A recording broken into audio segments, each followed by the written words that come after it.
Last we left off, you convinced Ismark to use the magical transportation well to take the villagers to Kresk.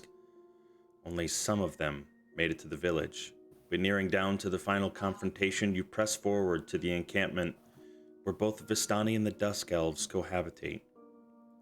Upon reaching the camp, you heard a Vistani woman bellowing out in cries as she was being whipped for having lost the leader's daughter just a few days ago. Tempers flared and Strahd's truce was almost broken, but fates would have no blood drawn that day.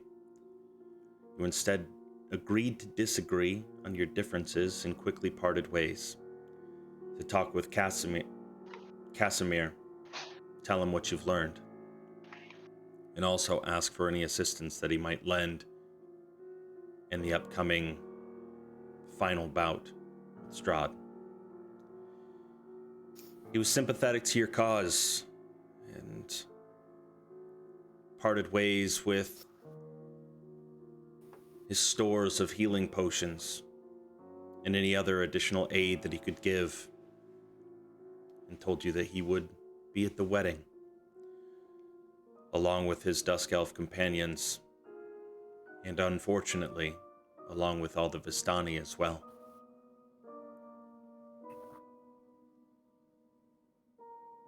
A few days go by. Are we able to take any time to like help find that daughter? Was that something we wanted to do, gang, or no?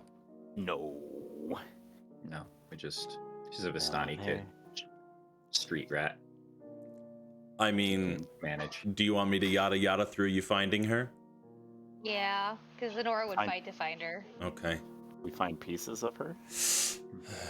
No, tracing down clues and things inside of Vallaki, you find, going back to the Sanguine Rose,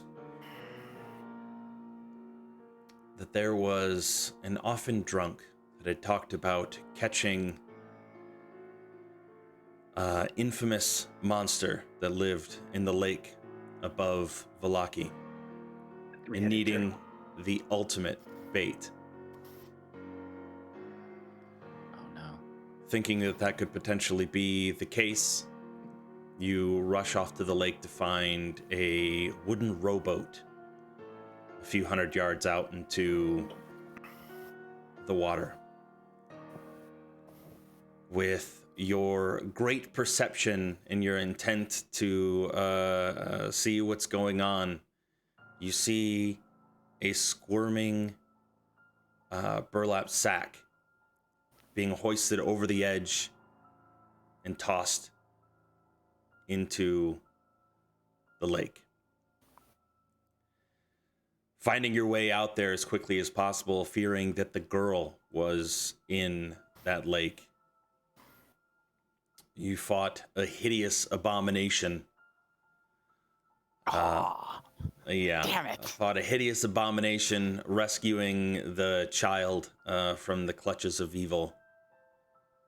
Ended up returning her to the Vistani encampment. Somebody give me a D100 roll.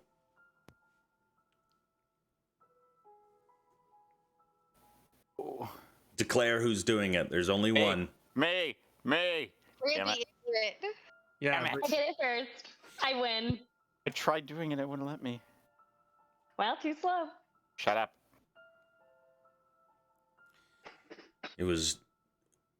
There were 3 different tiers. In this tier, as you bring the child back to the Vistani encampment. A second, why can't I look at the token?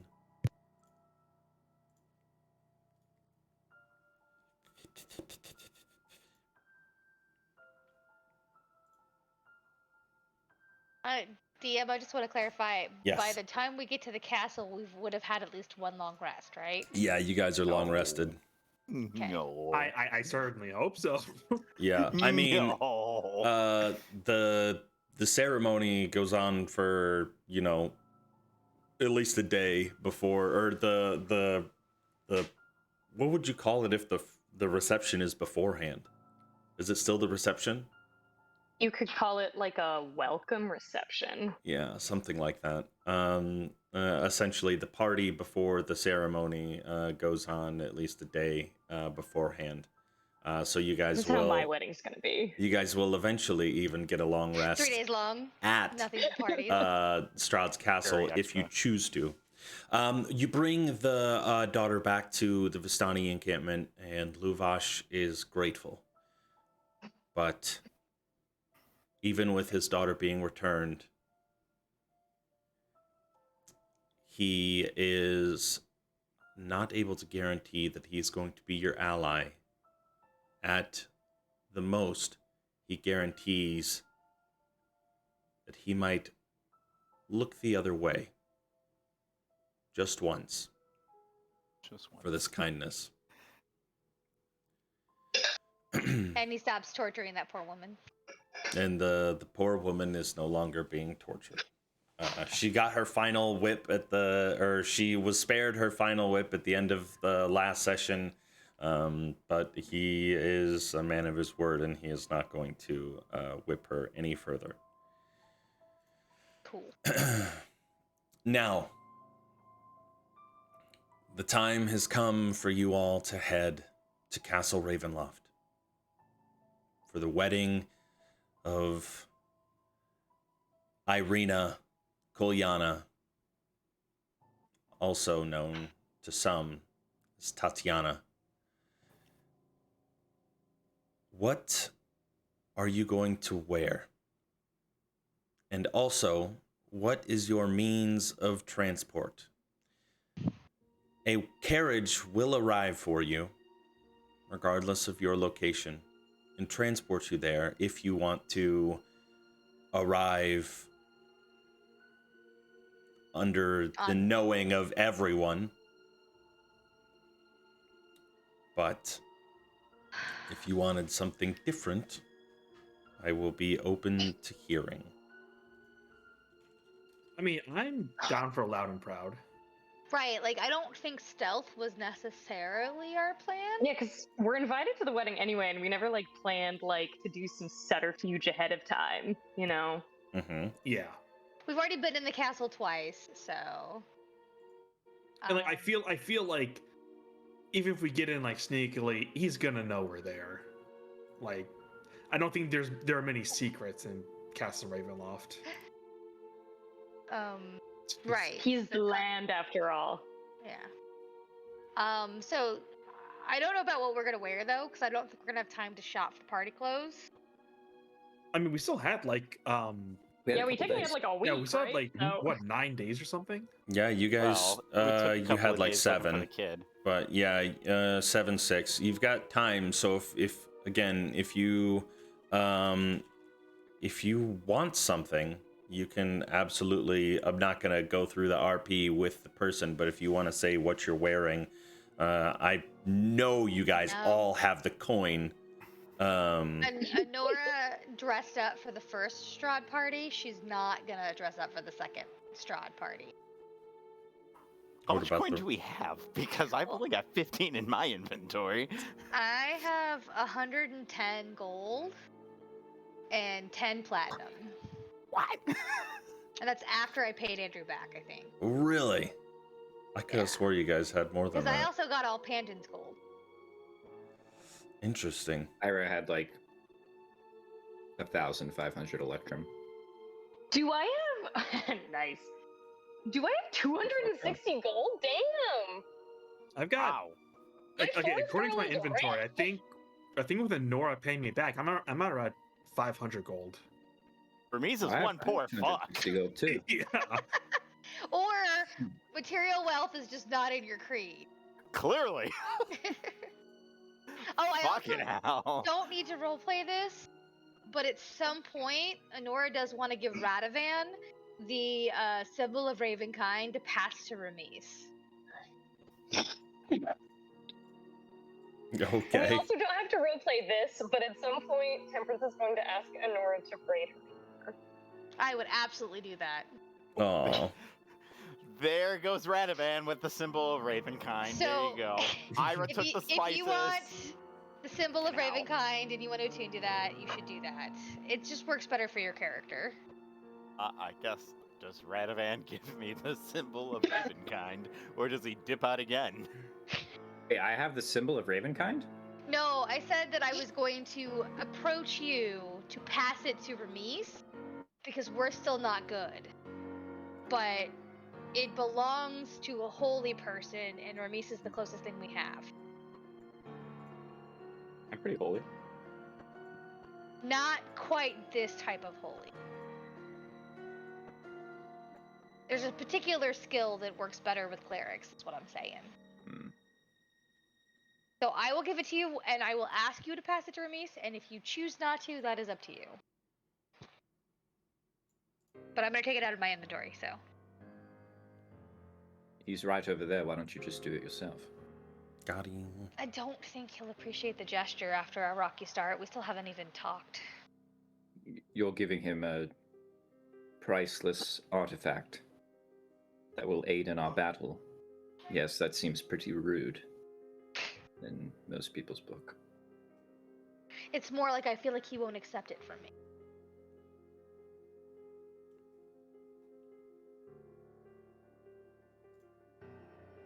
I think it would be it's a nice gesture, and maybe then you won't have to have a conversation with him.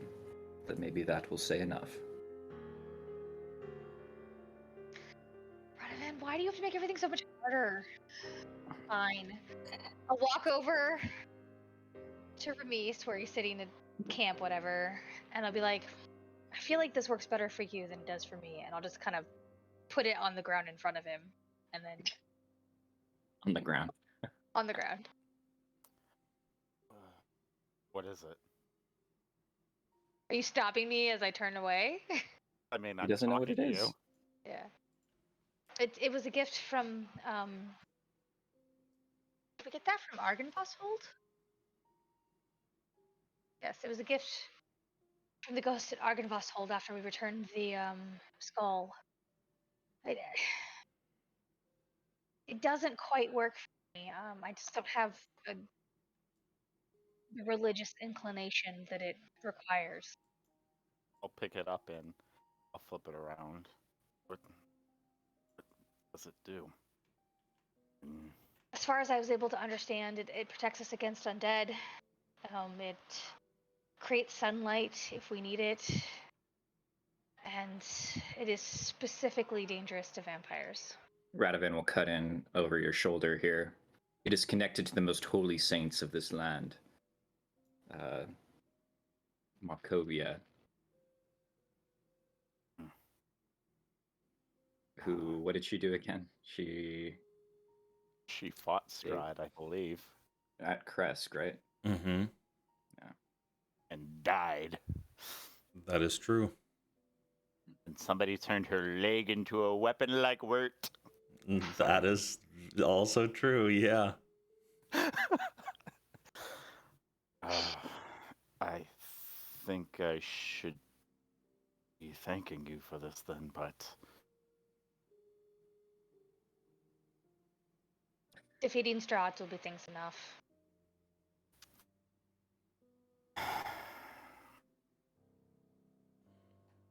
thank you then, Nora.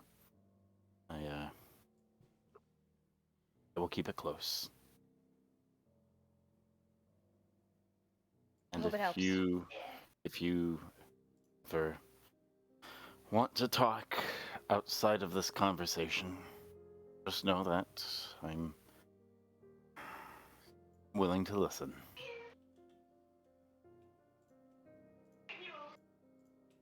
Thank you.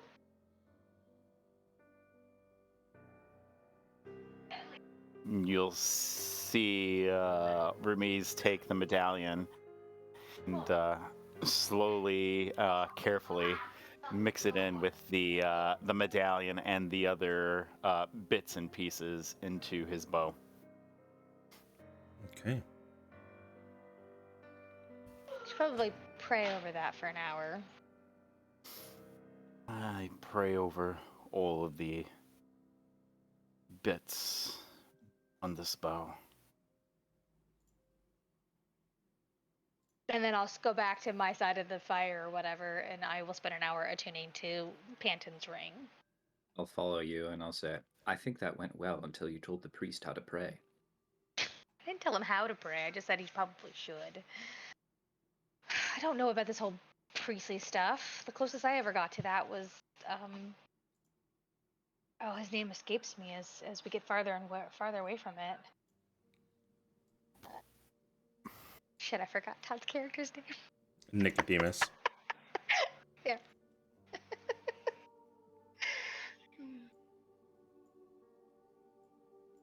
Do you remember what it was? Have you ever been outside of Barovia, Radovan? No. I feel like the longer that we're here, the more the outside world fades. Mm. Like everything's covered in a dust or a film. All of my memories from before.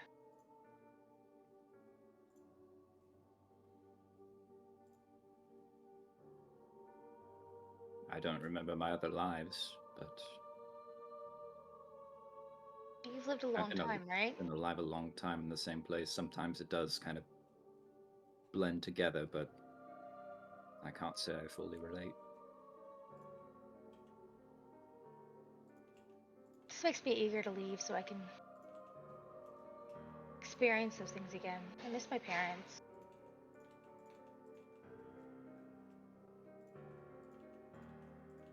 What do you miss about your parents? My mother's hugs.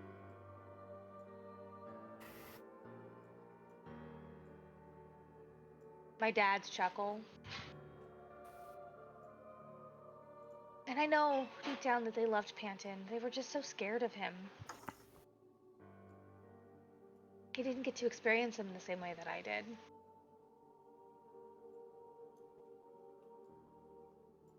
I hope he's doing okay.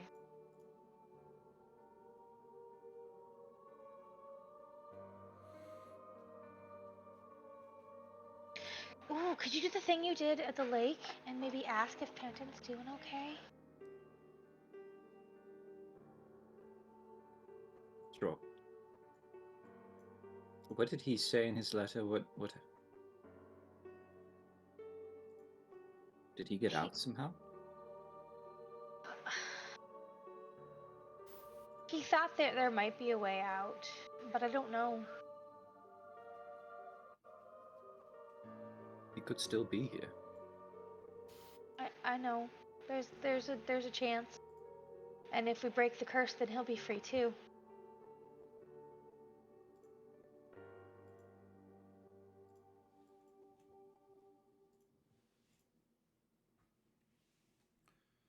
Well, free from one curse anyway. Yeah. But if you wanted to maybe ask your deity if he's okay, they could sleep better. I will see if they can find some news of him. I appreciate you. Always been a support, even when we disagree.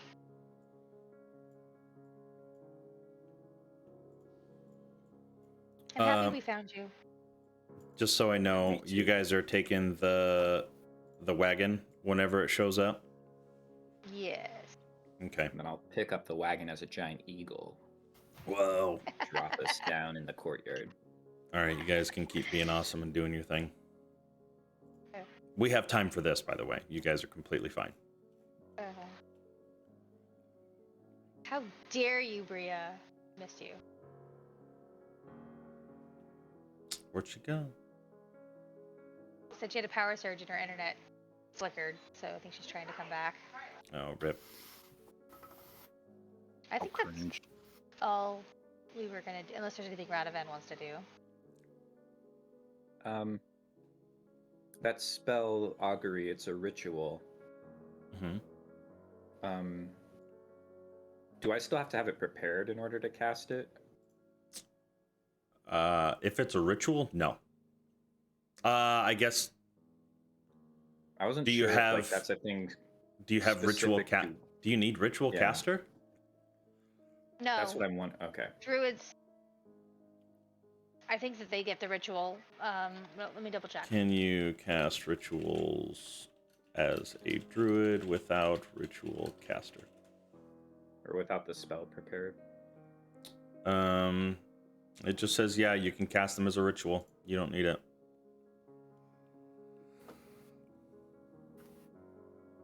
Well, at least that's what D&D Beyond said. No, under the druid, it says ritual casting. You can cast druid spells as a ritual if that spell has a ritual tag and you have the spell prepared. Oh. Yeah. Okay. Well, I mean, we have a few days, so I could Yeah. cast it and then switch. And then unprepare it. Yeah. So what are you looking to cast? Augury is Panton.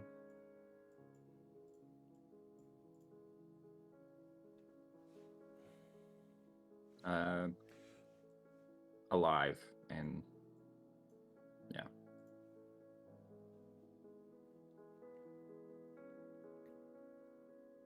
Describe to me what your ritual looks like.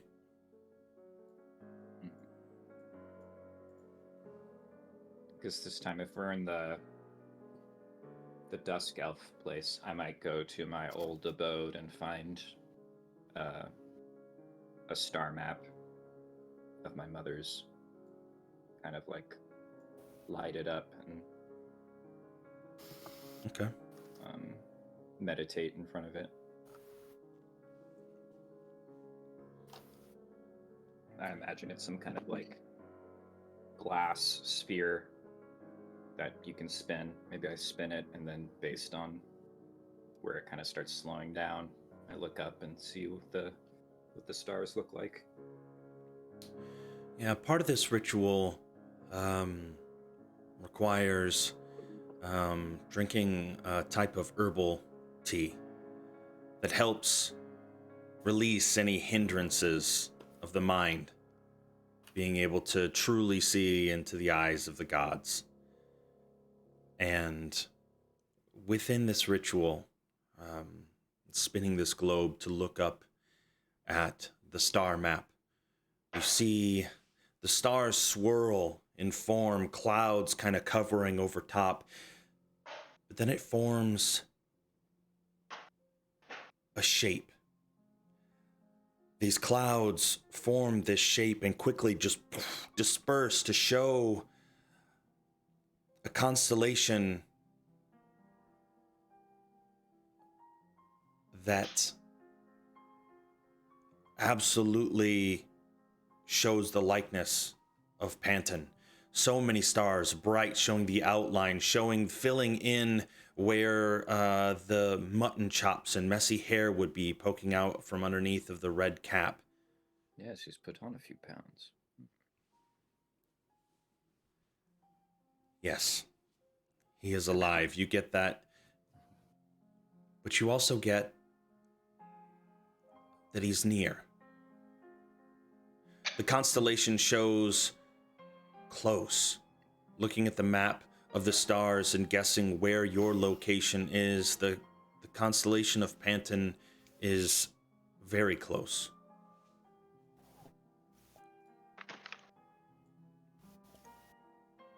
Is there anything else that you are supposed to get with that particular spell?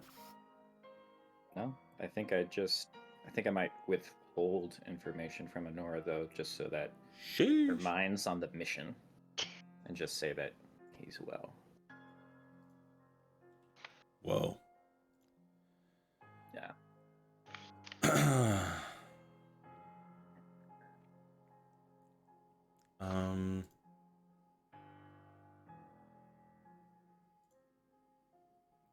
Give me just 1 second. I have to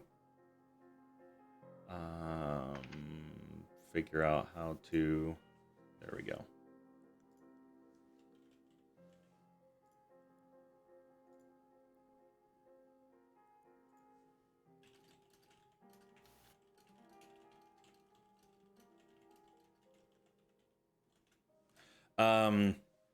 Eventually, regardless of where you're at, the wagon comes for you. The same black carriage with red velvet insides, drawn by two massive black stallions. Their hair with a sheen unlike you had ever seen before, like they hadn't just rode across the countryside to get to you. No driver, though.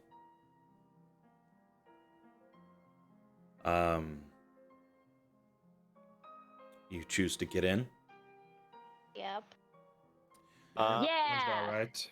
Before we do that, how many days are we before the wedding proper?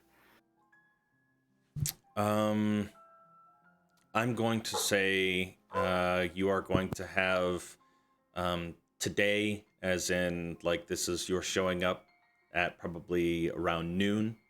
It'll be that entire day, night, and then the next evening will be the wedding taking place. Okay, so then,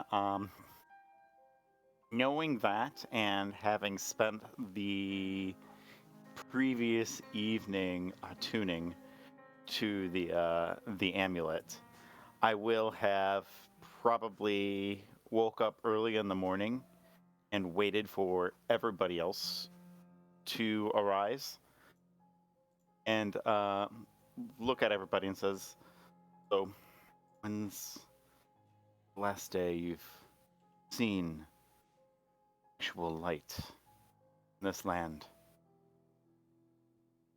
Put the skull in Arkansas Holt. If you look that way, you can see it now. Oh. Sorry. That was some I extra was role good, play. and- Yeah, you were Yeah. looking to see the light. It's over there. No. There. Huh? Well, that's that You were light. there for Yes. that.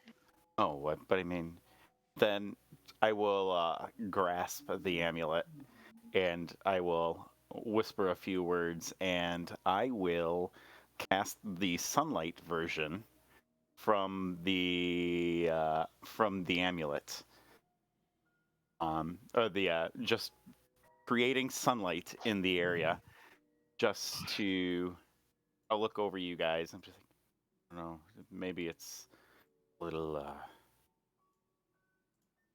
emotional, but we have to remember that we're fighting to get out of this land, and well, I hope for all your sakes, you see the sunlight again.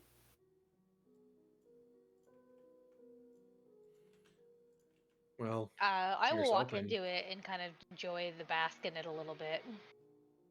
Yeah, you absolutely do. It feels warm on your skin, even though it is very hard to find any ounce of happiness in this terrible realm. You feel it. You feel a moment of reprieve from the doom and gloom by feeling this sunlight wash over you.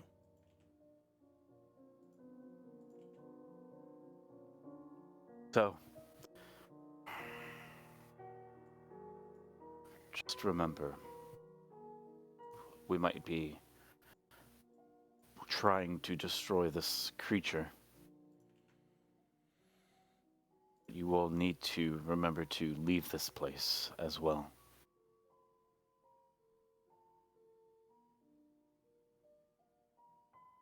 Well, once this is all over, I don't think leaving here is going to be a problem.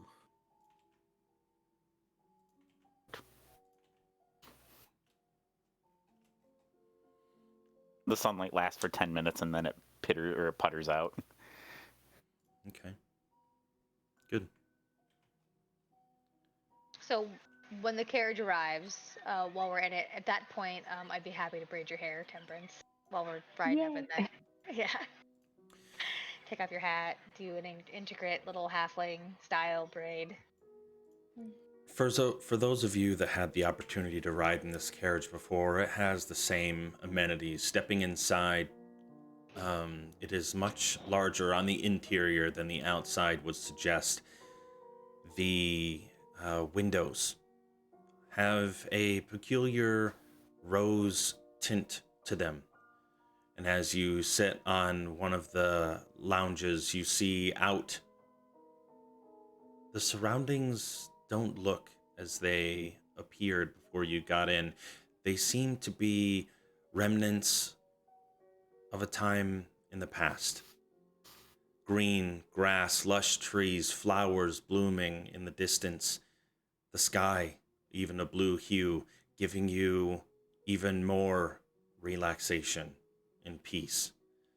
Even though there's some anxiety deep down for basically driving into the wolf's teeth. You find a chest at the back of the wagon, kind of nestled next to the bar cart. It's ornate, large, kind of coated in leather with some leather straps buckled down and some brass fixings to hold it into place. But for, I guess, it was only two of you, Sarah and, or not Sarah, Honora, who is the Sarah character, Honora and Anderson. It does kind of stand out. Yeah. The bar cart is still fully stocked. If you wish, there is even some random snacks. A meat If and I cheese remember plate. correctly, there was a little cubby with like scarves and stuff in it, right? There was a little cubby that was kind of down below. I think somebody hid in it when the wagon Panton. Panton hid in it.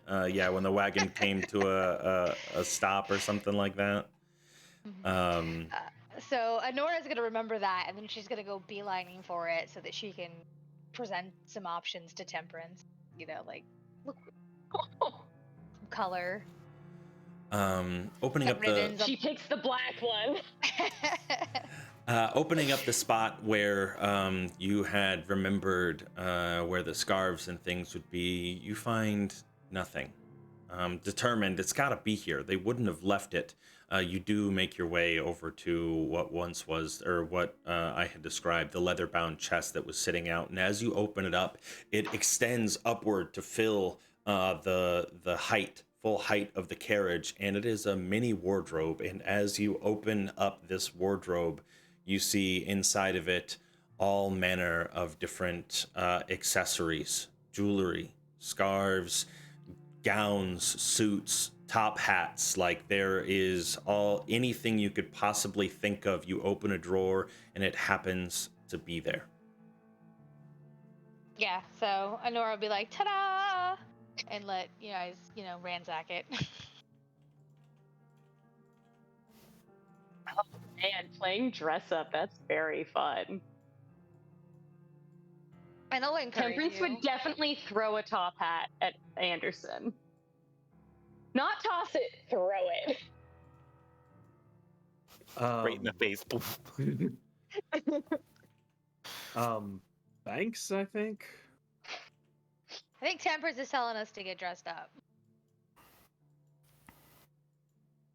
It's what we always did in my village. Is there another way to do a wedding? I mean, it is a special occasion, but Well, we're not Let's exactly try- celebrating, more like ransacking, but I guess you're not wrong. it'll help sell the lie, though, right? Good point. I don't think there's anything in here that'll fit me, though.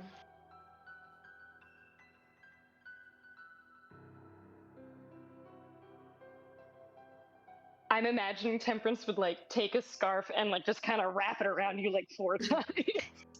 Oh, Anderson takes the top hat and puts on Honora's head. No, my turn.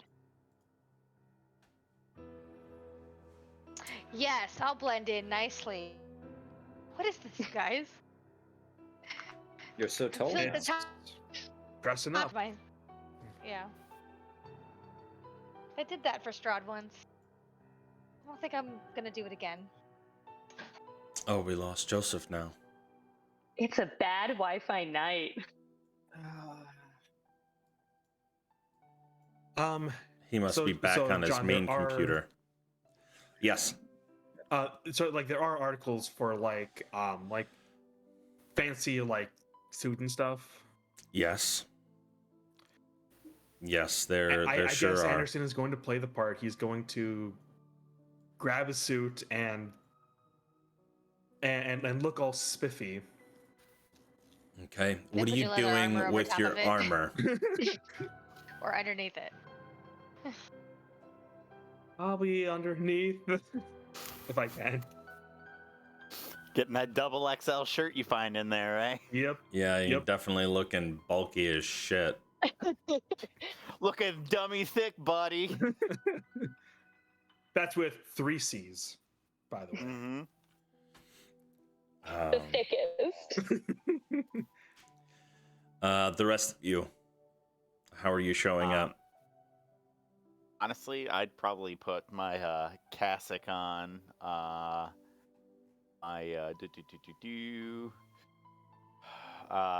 The stole with the religious iconography on either end.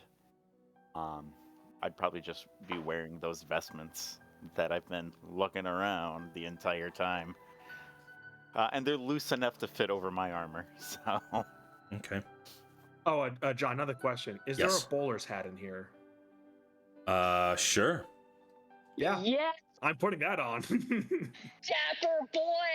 Yeah. I have to update all of the minis because at this point we're all changing our wardrobe. Well, I imagine you're not wearing that into the final encounter, but you never know, I suppose. Yeah, we're all gonna Superman it off. Yeah. As a leader of the resistance, are there any berets that I can put on?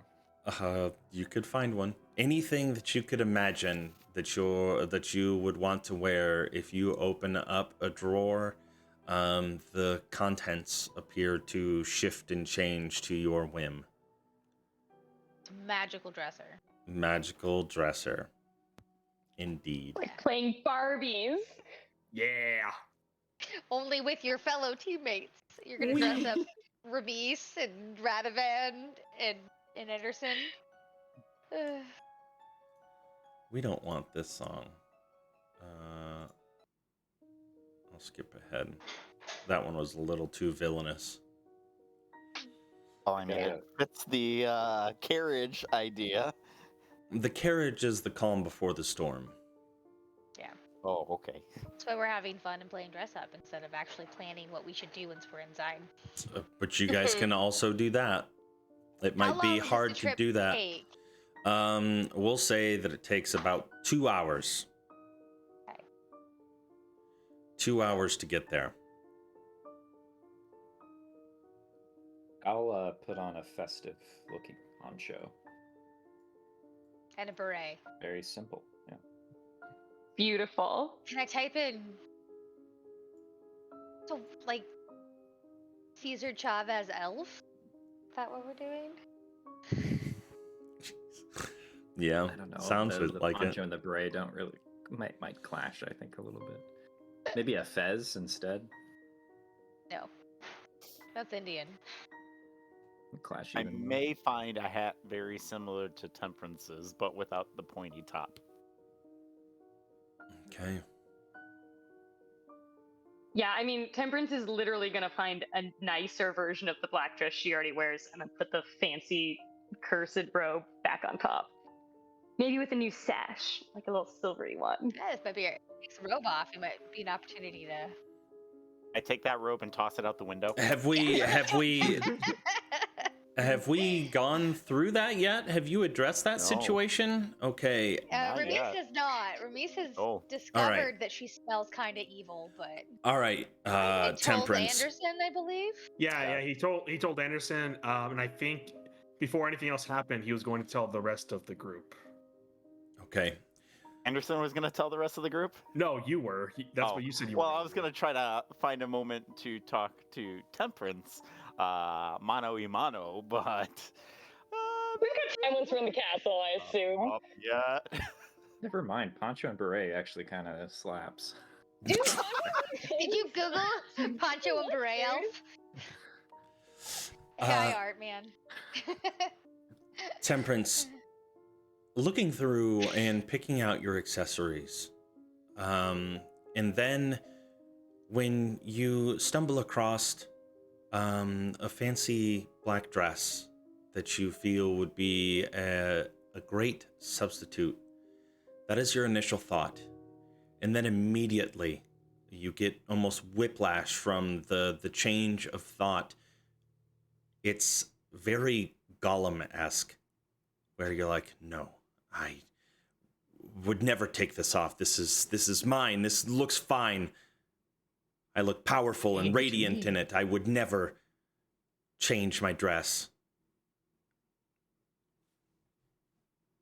Anderson, does that sound familiar? No, why would you say that? She doesn't say that out loud. Happened. Of course. No, it's what happened. No, I know. The armor, yes.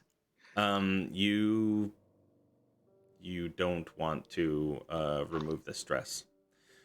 Even though kind of looking over it, you do see phrase down at the bottom, you immediately go into like coping. You're like, it adds character. It shows the plight of Temperance, the struggles that I've gone through. I've earned this. This is mine. I could imagine that Honora would walk over and be like, "Oh, that dress is really pretty. I think it would be a nice replacement for your travel-worn one." No, I like this one better. I think that this works. It's more comfortable. Just I'm don't But attack me. only not meant to as wear- she's saying it, it's a lot more hostile than that. Like, it comes across as frustrated that you would even suggest it. Do I pick up on that by chance, knowing what I know about the robe and everything? You can We're give in an a small insight check. room. All right, listen. Yeah. We're all from different places. We don't have to be cruel about our different traditions, and because if you ask me, some of this stuff looks pretty ridiculous. I mean, Yes, it's the guy in a beret. This, so far, is the only thing that I could get behind this. you had mentioned about wanting to dress up a little bit for the wedding. I'm sorry, I didn't mean to offend you. I changed my mind. It's your color, and it looks like it would fit. This fits me fine. I don't want anything else. Thank you for braiding my hair. You're welcome. Wow. That's growth.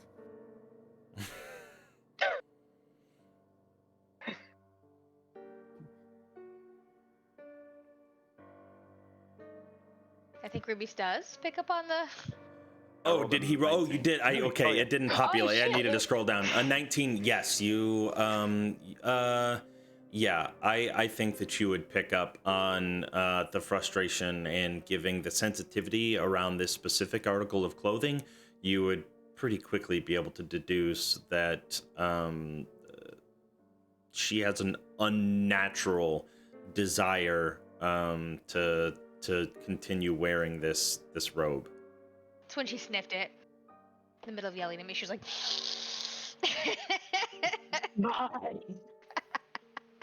True.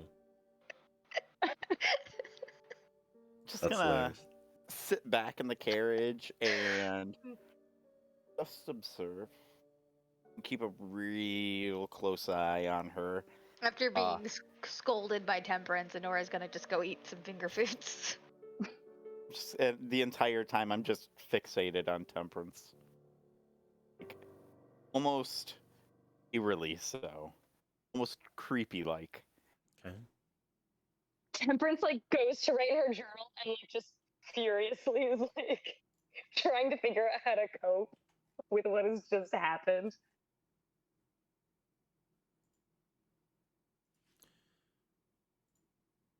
Yeah. You're able to do so. What are I guess the tension in the room with the recent display of frustration has definitely made it somewhat awkward unless somebody chooses to try to steer it in a different direction. I mean, No. Anderson doesn't think anything of it. He's just like, yeah, that's her. But he will get up and you said that there was like a place with like beverages, right? Yeah. What's the wine situation looking like? I don't know what your memory situation is like, but No, I know that the winemakers are with Strahd. I just wanted to make sure that. oh, it's the same wine as you've always had, except okay. Actually, give me a perception check.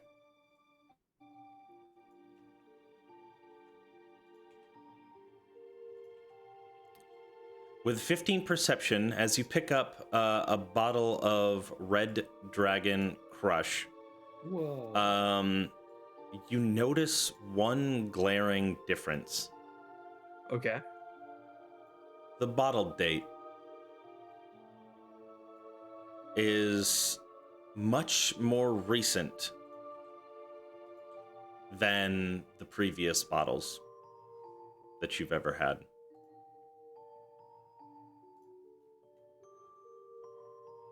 Suggesting that it had been bottled within the last week or so. Gotcha. Okay. Anderson will open it up and take a sip. Is it similar to the wine I've had before? Like, is there any difference between this bottle and the previous ones? The flavor difference is very subtle. I didn't think about it. DJ, you might be able to help me. Is the newer wine like more sweet and less like dry and bitter? No. If we're talking about different vintages, especially for fancier wine, what you're going to notice the big difference on this wine versus the other one is you're going to notice a more vegetative quality to the wine, almost like probably like I don't want to say pepper, but definitely like raw vegetable kind of earthiness in the back of your throat. Um, the wine probably needs a little more time to develop in the bottle versus the wines that you've had in the past. They've had time to develop, so they've have a more mellowed out flavor, more roundabout, kind of almost velvety. So yeah, you'd probably be like, oh wow, this maybe if this wine breathes a little bit, but if you come back to it a half hour later, that same vegetative quality is still gonna be there, and you're like, oh, this wine is young, and whoever selected this wine was in a real rush to put out fancy product without thinking about the product itself. Well, you see, with Anderson, who's not a wine drinker, goes this. Yeah, I was about ready to say for Anderson, probably not a whole lot. You probably wouldn't notice anything different. It would be, man, it's a red wine. Okay. It's funny. Yeah, Anderson we'll just kind of sit down. He'll take a sip and pass the bottle to Honora. I'll take a big old glup too. Glup glup. And then a grimace. Ugh, not as good as the other stuff. Well, I guess it's all we're gonna get. Do we want to be sober for this? I think we should keep our wits about us, yes. Probably look through the bottles and realizing that I know nothing about any of these wines over here. Probably look for probably the oldest bottle Looking in this particular carriage, you would find that they are all bottled roughly this time. Out of like, I guess give me a history check. Sure. Not great at those, that's fine.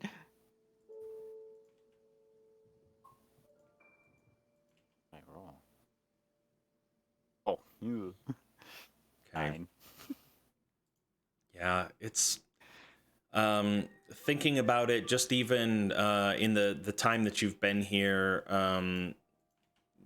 all you can recall is that, well, when you were at the vineyard, it didn't look like they were making anything. You knew, I think there had been talk about they were brought to the castle to make some. And maybe it was rushed. And that might be, or yeah, that's about all you can get. Okay. Is there any other higher proof liquors there? Oh yeah, there's your normal spirits. There's your I'm whiskeys looking and for bourbons. something probably more than 50 or more than 100 proof. Or that flammable Rubbing quality. alcohol. Yeah, it's probably all gonna stop around like between the 70 and 100 proof. Okay, got it. That's fine. I'll probably Gotta get that 151 proof rum. that shit on fire. I'll probably look at the bottle that Honora has in her hand then, and just ask her if I may. I'll hand it over. Take a little sip. Yeah, all right. I'll look over at Temperance. If we give you taste, are you going to be all right? I'd be fine. Anderson has had me drink wine with him before. I'd be fine. Just give her a I've sip. done this already. I'm mature.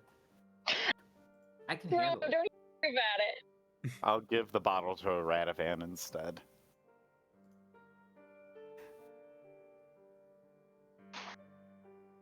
I don't. Is this some sort of group ritual? Are we having some kind of toast or something? I mean, Will you you be were offended very. if I don't drink? The last Oh. time we did this, you didn't drink and you just talked about stars for several hours. Remember, Anderson? He even drew a picture on the wall in the cave. Was that picture of stars? I didn't really know what it was. I was half listening. I think it was of stars. Would I have Yes. remembered seeing those pictures on the wall the next day? Yeah, Womp. yeah, they would have still been there. Let's talked about stars for 2 hours, huh? So the rest of us Looked drank some wine. Were they stars? Oh, from what I remember, Obviously, this stuff wonderful. really dulls your senses. What was that, Remis? What I remember of the drawings, they were wonderful. It's a shame that we don't see the stars too often here. You'll Thank see Honora kind of physically draw into herself and go sit in a corner quietly at this point. Because we are talking about the last night she saw Panton. Why? Turn Well, tired Radavan, No, It's- I know. I'm just giving you a hard time. It may dull the senses, but it also dulls the pain. Give Yeah. her the bottle. Yeah. I'll take it from you gratefully and I'll chug. Just not too much. We are heading into Ravenloft, and you will need to keep some of your senses about you.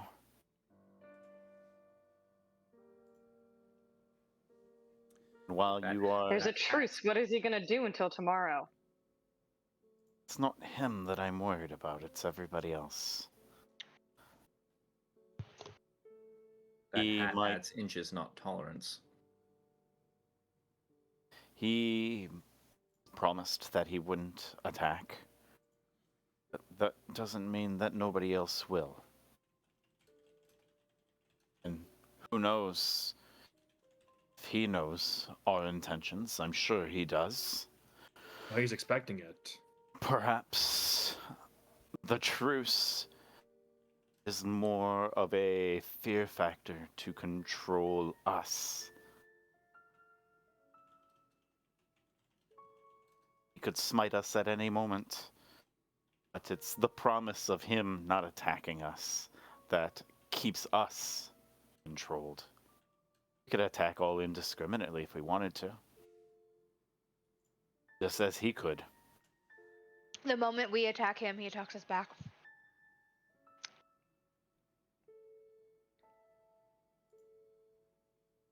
Creature is foul. Don't trust a word out of its mouth. He's been honorable so far. Except for that time he mind controlled Irene and said he didn't, but I suppose that was a while ago. For all the people that he slaughtered in his time here. Yeah, what's Well- honorable about that? We fought people, and we fought creatures, and we've killed. I've spilled a lot of blood since we've arrived in Barovia. I think that we're still honorable. He sits down.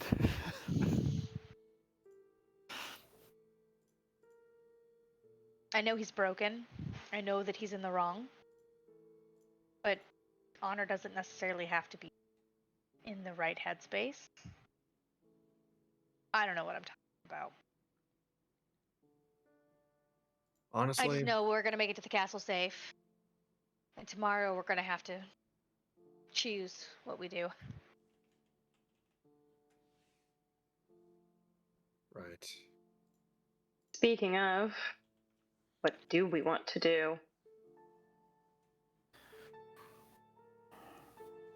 Make ourselves at home. Get comfortable. And probably observe who's around us. Do we know? Does everybody know that we have God, what is her name? The flesh golem. Vuls. Tatiana. No, it's Vuls. What? Tatiana is Does she have the a name. special name? She wasn't given one. Yeah, I thought she was just being called Tatiana.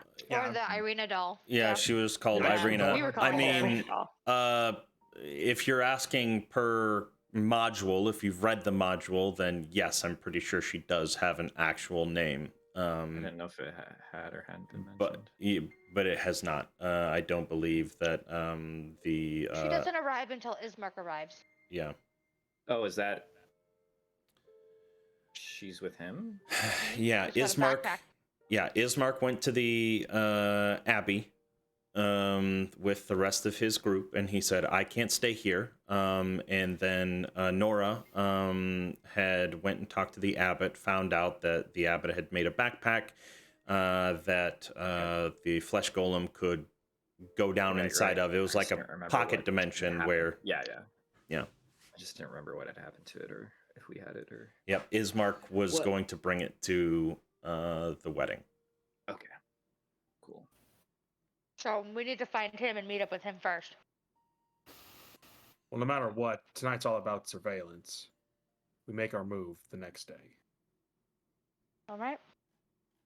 That we do. That. I like But when that. do we Gives me strike? Do we something know? to focus on?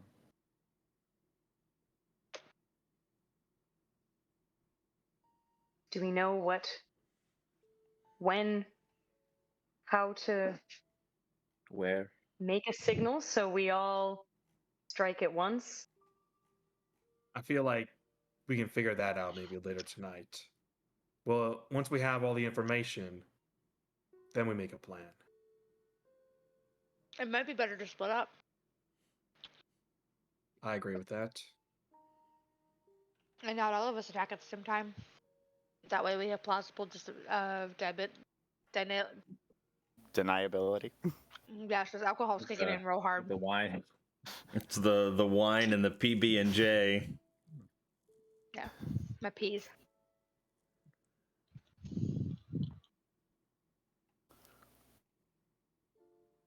Alrighty. If you have no further planning, the wagon is drawing nearer as you're winding through the gates further down the pass. You see the vineyards constructed into the hill leading up to the castle, the large drawbridge still in the distance, the imposing castle walls jutting 80 feet into the sky. Do I see anything in between the vineyards? Any workers, any creatures? Oh. These vineyards weren't here last time we came through, were they? No, they were not. Give me a perception check. With pleasure. Ugh. For a 20. A dirty 20. Yeah, you don't see anybody out there. In fact, as you were riding here, you didn't hardly see anything out, like on the estate. Sarah, pretty please. Thank you so much. Kindly. You saved my soul from exploding, I'm pretty sure.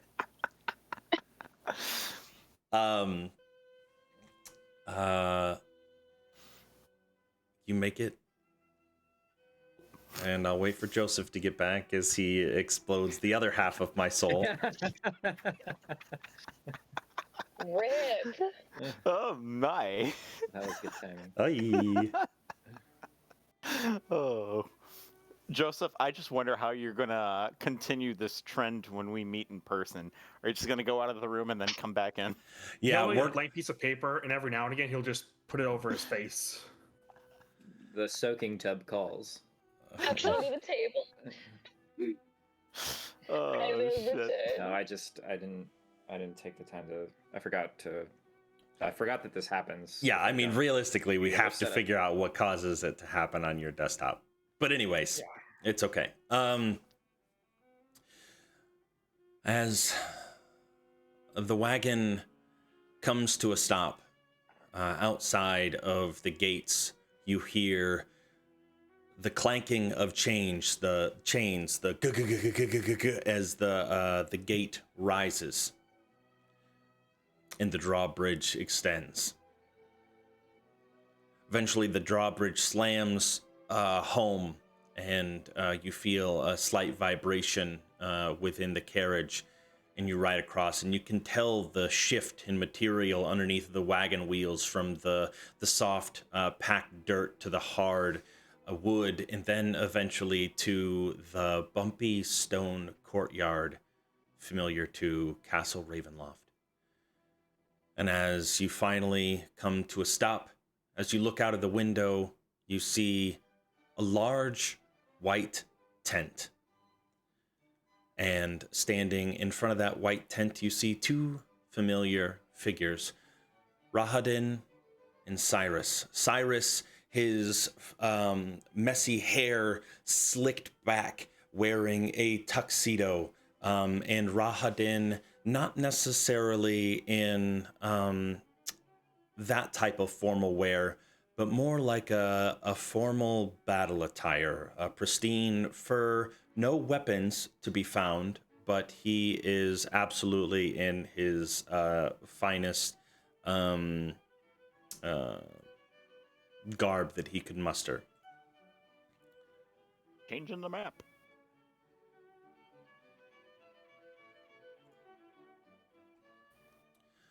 Now, even though it shows that you're outside of the wagon on this map, that's just because I can't fit you all inside of it.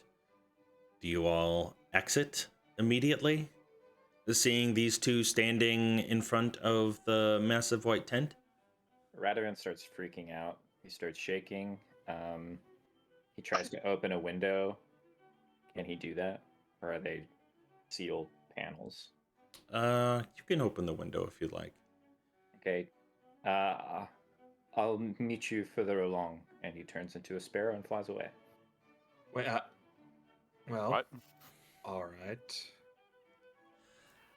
Seeing this happen, Cyrus walks over, hunchback, kind of walks up to the wagon and opens up the door.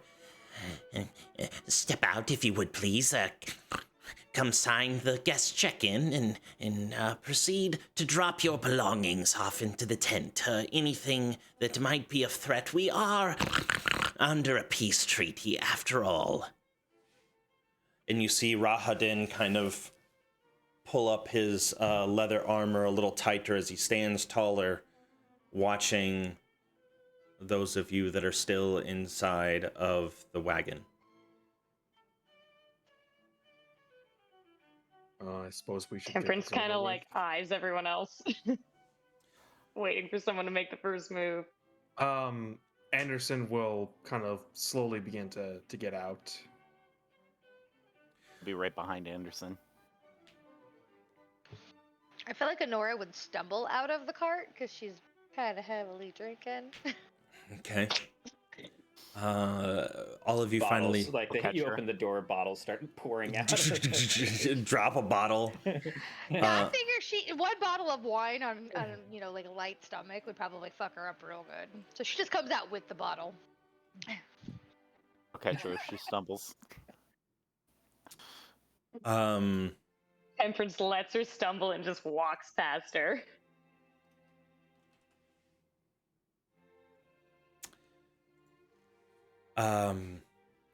As you step out, Rahadin steps one step closer.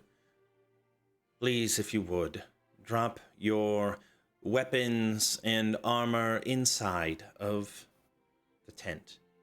All of our prior guests have done so already.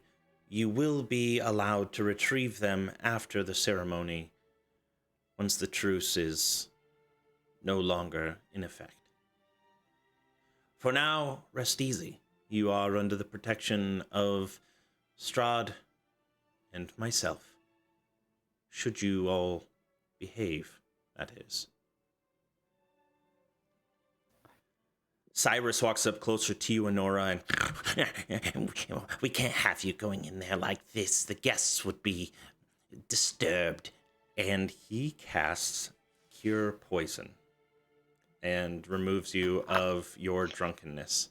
And as he leans in close, casting, keep your wits about you. Be on guard always. And then he retreats. All right, so I Honora's forgot gonna... Cyrus is low-key our buddy. Yeah, Honora is going to shake her head and be like, "Oh God," and fine, and she'll start unloading all of her mundane weapons that she's been carrying. So it's a sword, it's several daggers, it's a short bow. But that's all she's willing to give up. I have a long sword, a short sword that I'll dump on the ground in front of the cart, 3 daggers. What items are you trying to keep, and are you concealing them? So I would like to make an argument that my breastplate is just part of my outfit. Okay. I am trying to keep the shield, and I will also show that the sun sword is not a weapon, it's just a hilt. So it means something. It's Oh, just Jesus. They're gonna see that and freak. Yeah, very bold of you to pull out the sun sword inside of Ravenloft as if Rahadin himself, the brother practically of Strahd, who was around for the murdering of Sergei, whose the sword actually belongs to, that houses the literal soul of Sergei himself, would not recognize this sword. hoping he Yes. doesn't recognize it. Yeah, he's absolutely going to recognize it. There's no roll needed. You pull out the sun sword hilt. All weapons, including It's not a weapon. this one. And as you hold it out, or make a case for it, He is going to attempt to confiscate it from you. He's not going to force it, like attack you for it, but he is going to try to take it from your grasp. There's no need for a roll if you don't willingly give it up with him attempting to reach for it. I will not willingly give it up, and I will look at Anderson for help. Anderson will just go over and just say, just give it up for now. It's not going to do us any good. Not yet. It's... no, like, I Well, can't. What do you mean you can't? It's got sentimental value. I am terribly sorry for this Nora, inconvenience. You're gonna get us all killed if you don't let go of that right now. It'll be fine. I was under the impression that Strahd had made it very clear when he extended his invitation to you at the Wizard of Wines that no weapons or armor would be allowed inside of... Well, he didn't. And our stuff will remain right here. No one's gonna move it. You have my word. Everyone's things. Take a gander in there yourself, and you will see that no one inside is armed. All of their gear is in here. And as you see the flap held up by two large wooden posts, and as you peer inside, this massive tent is just a table of values, shelving inside of it, valuables. I want to insight him specifically for the Sun Sword. I believe him about everything else, but it's the Sun Sword. I'm curious to see if he's willing to keep his word on that. Can I insight? Sure.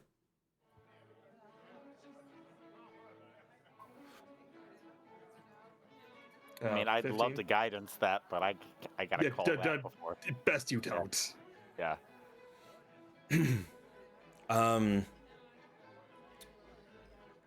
You can even see on Rahadin that he is not wearing his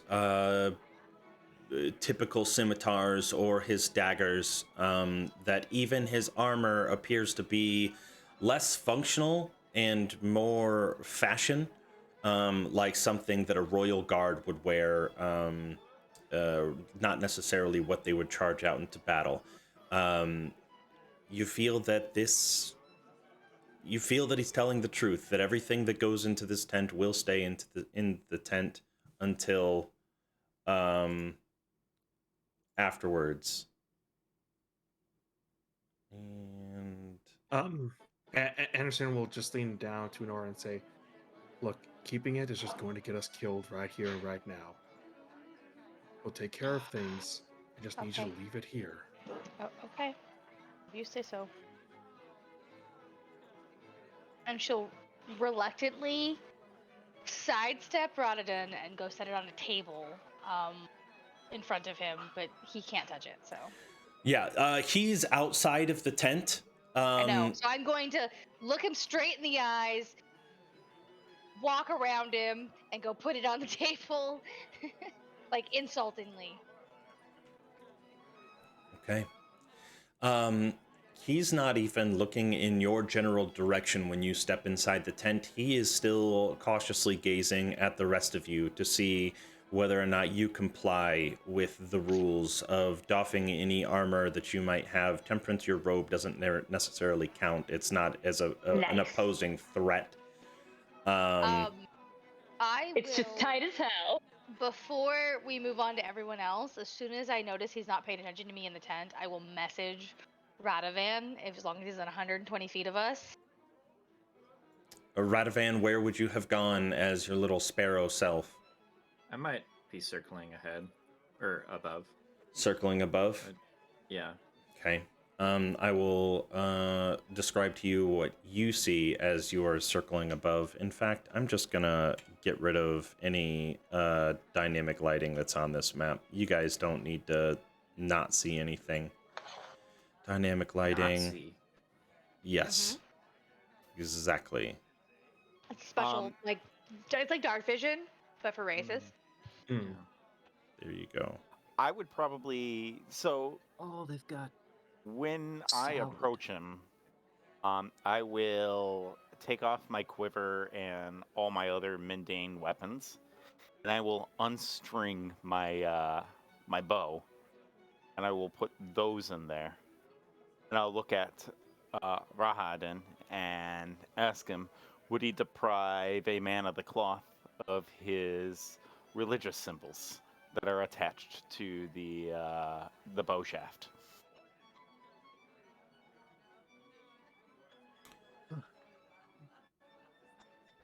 Oh, I imagine our Lord would not mind religious symbols. Which ones do you worship? I will hold the shaft up, and he will see the various furs and bones. He will see the amulet that I had, um, uh, with God, I can't remember all my gods' names. You, Mieliki yeah, and Maliki. on one side, and Give Warren me Windstrom on the other. a sleight of hand check against his perception. And what I'm thinking of is that. Wait, hold on. You also tied the. Oh yeah, Okay. definitely. I'm not trying to hide it. You're not trying to hide it. Nope. Okay, so it's gonna be in plain sight again. He reaches out and plucks and holds the holy symbol of Ravenkind. This one must stay. All the rest you are free to wear.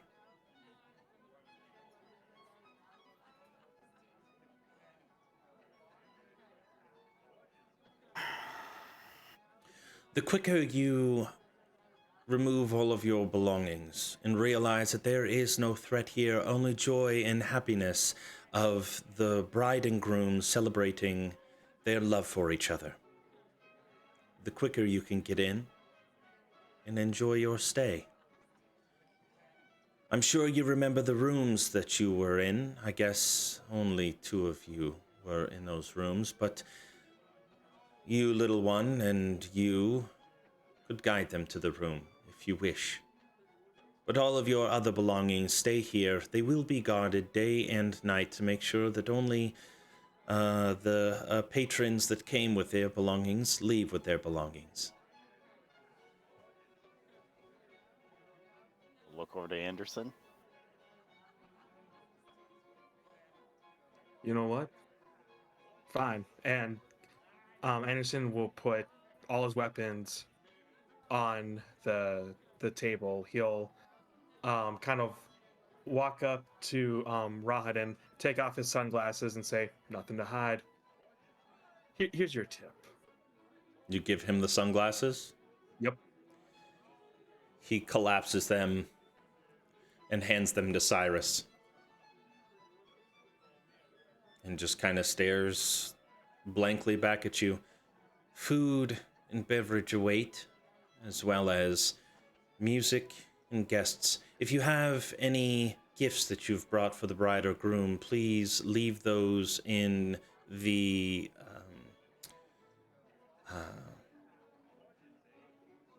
what do you call the place where carriages go? A stable? Like a stable, yes. The Please, carriage house. yeah, please, This has please, come up in the campaign before. That's so please leave them in the stables. They've been freshly cleaned, and all the other guests have left their presences for the bride and groom there. funny. Presents. Ooh. Yeah, were we Is supposed the to bring wine from the presents? carriage okay?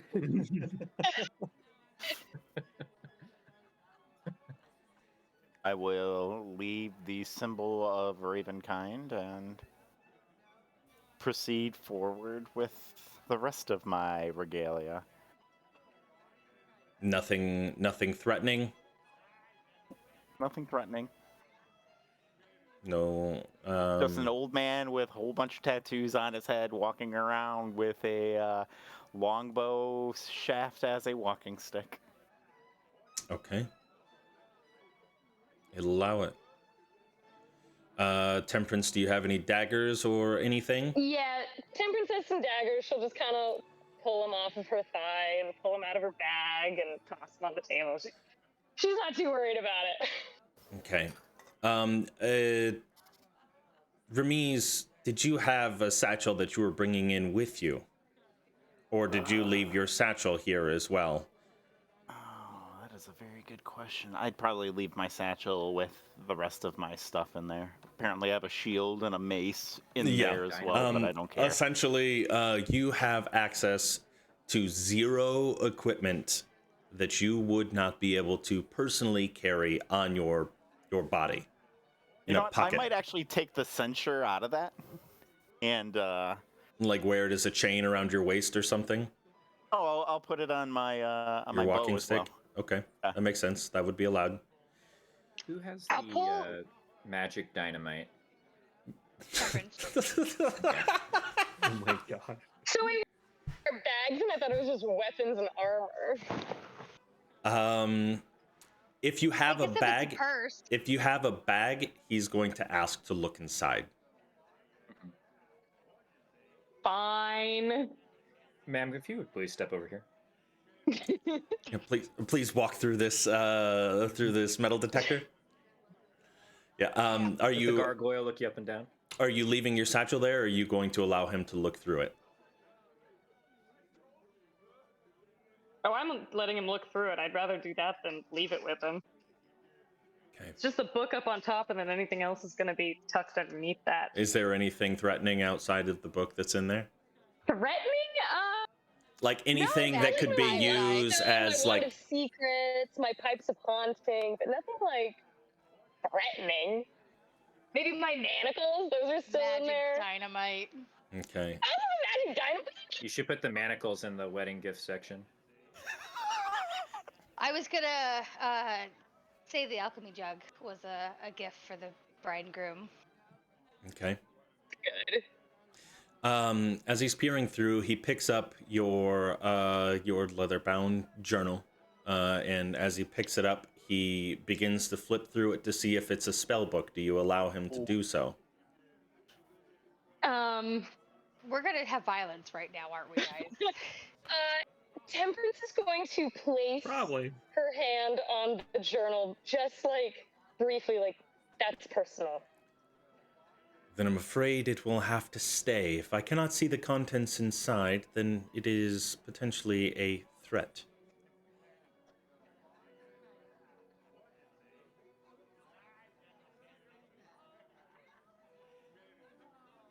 Fine. And he flips it open and quickly flipping through, like rifling through like you would almost like a flip book, trying to see a story. He looks through and doesn't see anything that he would deem familiar or potentially like a spell book of sorts. And he hands it back to you. Very interesting drawings. You may keep it. As for Thank you. and he pulls out the magical stick of dynamite. This must stay, as well as and the manacles as well. These have no use here. Leave these Well- as well. Fine. Like, I had plans with a werewolf in those. Thank you very much. I mean, you're more than welcome to make your argument, but without an argument, they stay. I mean, Anderson has his backpack as well. I mean, the only thing that's in there would be the potions that we all received. Do you still have the vampire head? Oh, you know what? I have the Strahd puppet still in the And the backpack. vampire head. Yeah. No, I got rid of the vampire head a while ago. Oh, did you? Okay, I Yeah, can't you had to remember. get rid of it for the skull, right? We needed more room or something. No, it was when we were originally in Castle Ravenloft and we were on our way out. I stuck the head out the window and dropped it. Oh, Ah. okay. But yeah, he sees a silly Strahd puppet as well as a few like potions and some torches. He pulls out the Strahd puppet, kind of gives a little smile. Incredible likeness, don't you think? I like that one more than the real thing, personally, but I can understand that from your point of view. Blinsky does some fine work. Is this meant to be the gift? yes. Yes, it is. Right, you may keep it, not that it really poses any sort of threat anyways, but these other elixirs and things, what are they? Just various drinks we found along the way. Roll a They're not deception. dangerous if that's what you're asking. Roll a persuasion check then. Okay. Because you're not lying that they're not dangerous, because I- technically they're I'm- all I'm telling the truth, not the whole truth, so yes, Yeah. that is very fair. Oh, speaking of which, did everyone agree with me on the potion? I didn't put it in there, Arrangements? but I'm about to right now. Okay. And that's a dirty, stinky 20. Can somebody remind me, is insight charisma? Insight's wisdom. Inside of Wisdom. Wisdom. Okay, thank you. I couldn't remember. He also rolled a 20, so meets it, beats it. Yeah. So he is going to look at them. I think they would be better off just staying here. I can assure you that your drinks will be safe inside the confines of this tent. Now, I don't want to argue with you on that, but they are made of glass. If someone drops it, they're gone, and I kind of want them. You've been inside Castle Ravenloft, yes? Yes. You've seen the wealth of Strahd firsthand, and you will see his outreach. If we happen to break anything inside of that bag of yours, you tell us what it is, and we will replace it as we send you on your way. You have my word. So, can I attempt, while he's distracted with Temperance's bag and Anderson's bag, to just kind of start walking into the party? Yeah, you absolutely I have can. left my shield and I've left the sword, but I don't want him to go through my bag. I don't want him to take my spellbook. So I'm just gonna kind of start walking with a purpose. I'm gonna have the jug out because I want it to be the distraction of I'm gonna go put this with the wedding gifts. Okay. Give me because he's like deeply searching in Anderson's bag, looking down and having a conversation with him. I'll allow you to give me a stealth check at advantage against his passive perception. Come on, dice. What is his passive perception? Oh. Hopefully it's not more than a 16. It's a 21. As you begin to walk by, excuse me, I haven't had the opportunity to search your bag yet. Oh, there's nothing in there. Then you wouldn't mind either allowing me to peer inside or leaving it inside of the tent. You could look. And what is it that you don't want him to find? So I will have Rose's spellbook, but I think I've got it like on a pouch on my belt. I don't Okay. think I would have it in my backpack. Yeah, he's probably not going to inspect a pouch on your belt, thinking it's just Yeah. a money pouch or something. There is a hammer in there. The miswalk potions. What Obviously the- what didn't you want him to see? Just those type of things? Right, little things, because I do have a potion of invulnerability or a potion of healing in there. Okay, yes. An arcane focus. Candid's diamond. As he finishes up and tells you, Anderson, the majority of your contents must stay inside of the tent. Things that I've listed as contraband must either be placed inside a separate bin or you must leave your entire satchel. The choice is yours, but until you comply, you will not be allowed to go any further. And he looks in. I'm sorry, the same goes for you. I cannot allow even the most mundane of hammers to be You know brought what? in. You are such a pain in the ass. I have And I will been put the nothing but potions polite down. and respectful since you've arrived. That doesn't make you any less of an ass. I will comply. I will put the potions on there, but I do want to call him an ass to his face. I hope you enjoy the rest of your evening. You too. There's a special something waiting for you. Maybe I should say someone. Or someone's waiting by the buffet tables. Have a merry evening. Stay safe. And he winks at you. I hate that guy. I'll say Um, to Anderson. yeah, Anderson. I mean, he'll reluctantly comply. Take the potions out, put them on the table, and he. I mean, does he search anything else, or is that it? If you have, like, he is not going to pat you down, so if you have something, like, deeply hidden, like, under layers of clothing, like, if it's just you know, you have your hilt poking out from underneath of your trench coat, he's gonna notice it, right? Like, if there's any obtrusions, but if you have it, like, deep inside of your boot or something like that, he's not gonna go checking that deep. Okay, yeah, not. I wouldn't have anything like that anyway. Okay. Yeah, I've got nothing else. Anderson All right. will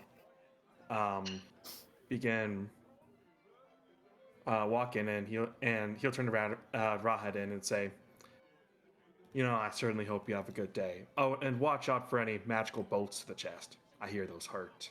And I start walking off. If he responds, I'm not listening. I'm just walking off. Yeah, Nora's following you now at this point. She's like, good one. We're gonna kill him, right? Oh, You absolutely. hear, with your passive perceptions, you hear Rahadin bend over and speak to Cyrus. Well, that went better than I expected. And they do not follow you. They are there as the welcomers to the wedding, and they are staying. Does anybody else want to use the restroom? Do we need a quick fiver? We've been at it for an hour and a half. Take a fiver, yeah. All right, cool. We Sure. will do a quick Opportunity fiver. for more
Fuck yeah!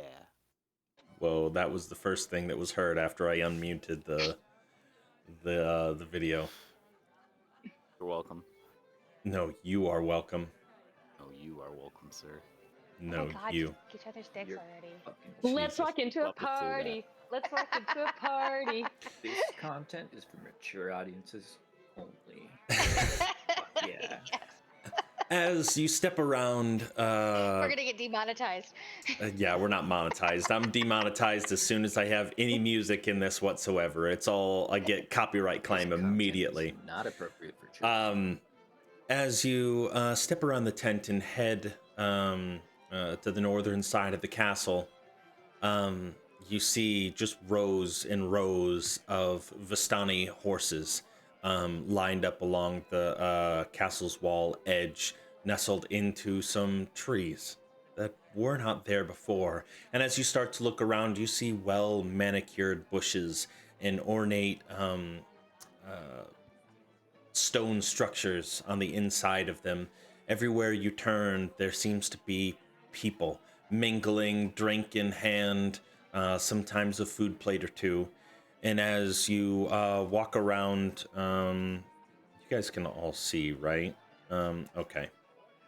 You see a large castle wall with a giant portcullis that is already raised, and on the inside you can see large white umbrellas over top of some stone or some marble statues, and what you can see from a distance, several different buffet tables.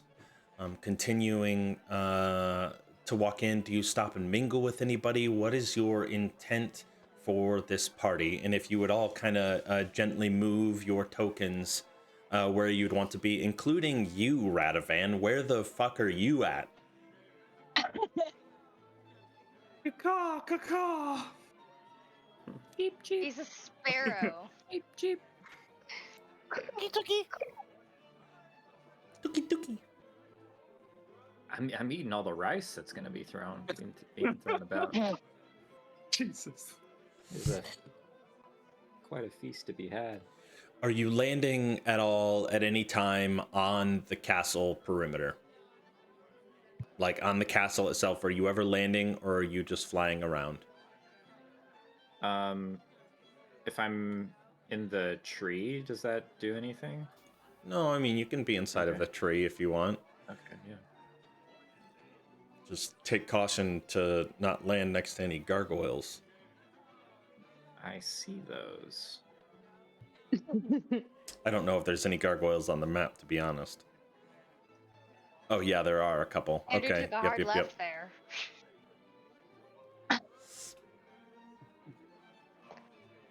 Apparently he's tripping balls.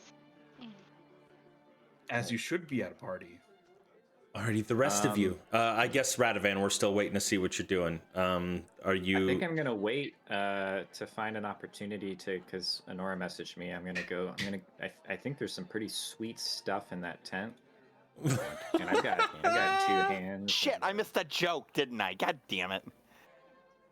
I missed the joke. What joke are we talking about? Is it in? I don't know. I saw everybody laughing. I couldn't hear Joseph. Hold on. Oh, he just said that there he was some said pretty. there was some sweet stuff in the tent. Wait. Hold on, I'm Our going to stuff. disconnect really quick and reconnect because I can't hear anything that Joseph was saying there. So, Okay. BRB. Joseph, as you were flying around, the one thing that did stand out was that you saw Strahd and Irina standing out on a balcony overlooking the rest of Barovia at the eastern side of the estate. Underneath of the giant naked men wrestling. That was east here on this map? It's where we landed when we came back Perfect. last time. Okay, there we go. Fantastic. Yes. I do a drive-by and I poop. Do you really? No. It's a nervous poop. Poopy. It'd be really funny if you did, though. Just It'd be as really Strahd's cool if leaning you in. did. Just a quick thought. Like, if somebody has true sight, and I'm not saying that Strahd does, but if somebody has true sight, do they see like a polymorphed individual flying like as a bird, but do they see like the human just flapping their wings, just going through? Kind of. Do they? Is that how that would work? Yes. That's how I you want to roll assume it. it would. That's funny. I don't know why I just thought of that, but anyways. Okay. So you do a drive by, and then you want to circle back around to the tent in the front. Yeah, stay by the tent Okay. because that's pretty far away. I don't think I flew that far away. Oh. Can you imagine? He had to what stay somebody within would look like 120 as an feet for me to elephant? message him. So Yeah, I got that's not very far on this map. Yeah. Okie dokie. The rest of you, what are you doing? You're headed into the party? Are you going to grab some food, or I'd probably try to catch up to Temperance right quick. I'm Okay. Anderson's shadow. Okay. And I'd probably if you would I wanted to talk to you about something. Wanted to About kind what? of it's a private matter, really. At a party? Yeah, I know. Bad timing on my part. Maybe before the night wears on, we can probably find a more secluded spot and Wow. address an issue that has been nipping at my mind. Proposition, perhaps. As you're all walking through, She's a teenager. as you're all walking through, You're a you do priest. see. Fuck. She's a girl.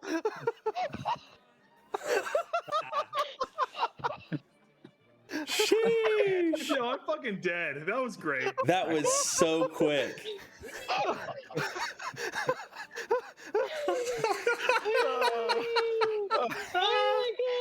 Yo, man. Oh my god. Jesus Christ, Joseph! Oh shit. Catholic boy. I just cast remove curse right now. There we go. That's it. End of discussion. I'm kidding. I'm kidding. Holy shit. Wow. Okay. That was a zinger. There was no hesitancy whatsoever. No, it was That moment of immediate. it. It was Joseph, fantastic. tell us how you really feel now about the Catholic Church, You please. saw I'm a cover boy for Central Catholic. That's right. Are you telling us something? Joseph? Do we need to bring out the doll as well? Oh, It's boy. called emotional trauma, is what it's called. Emotional damage. Oh Um, my god. Laughing through the trauma. It's great. I love it. Anyway, Temperance. The ball is in your court. Giving you a moment to think on that. As you're walking through, you see the crowds of different people, and as you're walking through as new guests to the party, you see a lot of them look over in your general direction, smile, and nod. Some of them, you can see, have fangs. But anyways, Like generally, all of them? some of them. Okay. Some of them have fangs. So it's like 10%? Yeah, 10%. 10% of the people that you've encountered so far. Now, okay. Another question. Are the smiles genuine? Insight. I have a feeling they're not. But I wouldn't know because I'm distracted, man. I don't know. I'm distracted. If I saw a hamburger walking towards me, I'd be pretty happy about it. Joseph, 2 for 2. That's funny. This is practice for your new Cormier character. I hope he's full of sass. Anyways, yeah, you can't tell, unfortunately. They seem genuine, but in all honesty, you're potentially even feeling too much unease to be able to. Do you mention anything to Honora? I mean, this is something that you all see. Like they're Cool. looking over and nodding at my each of 10 passive perception. I mean, yeah, if you were to look over at any sort of crowd, like that's kind of, even though you might be narrowly focused on hiding behind Anderson, it's kind of like just even nervous glances around. But yeah, it's not hard to miss people looking over at you, and it's not like everybody turns their head and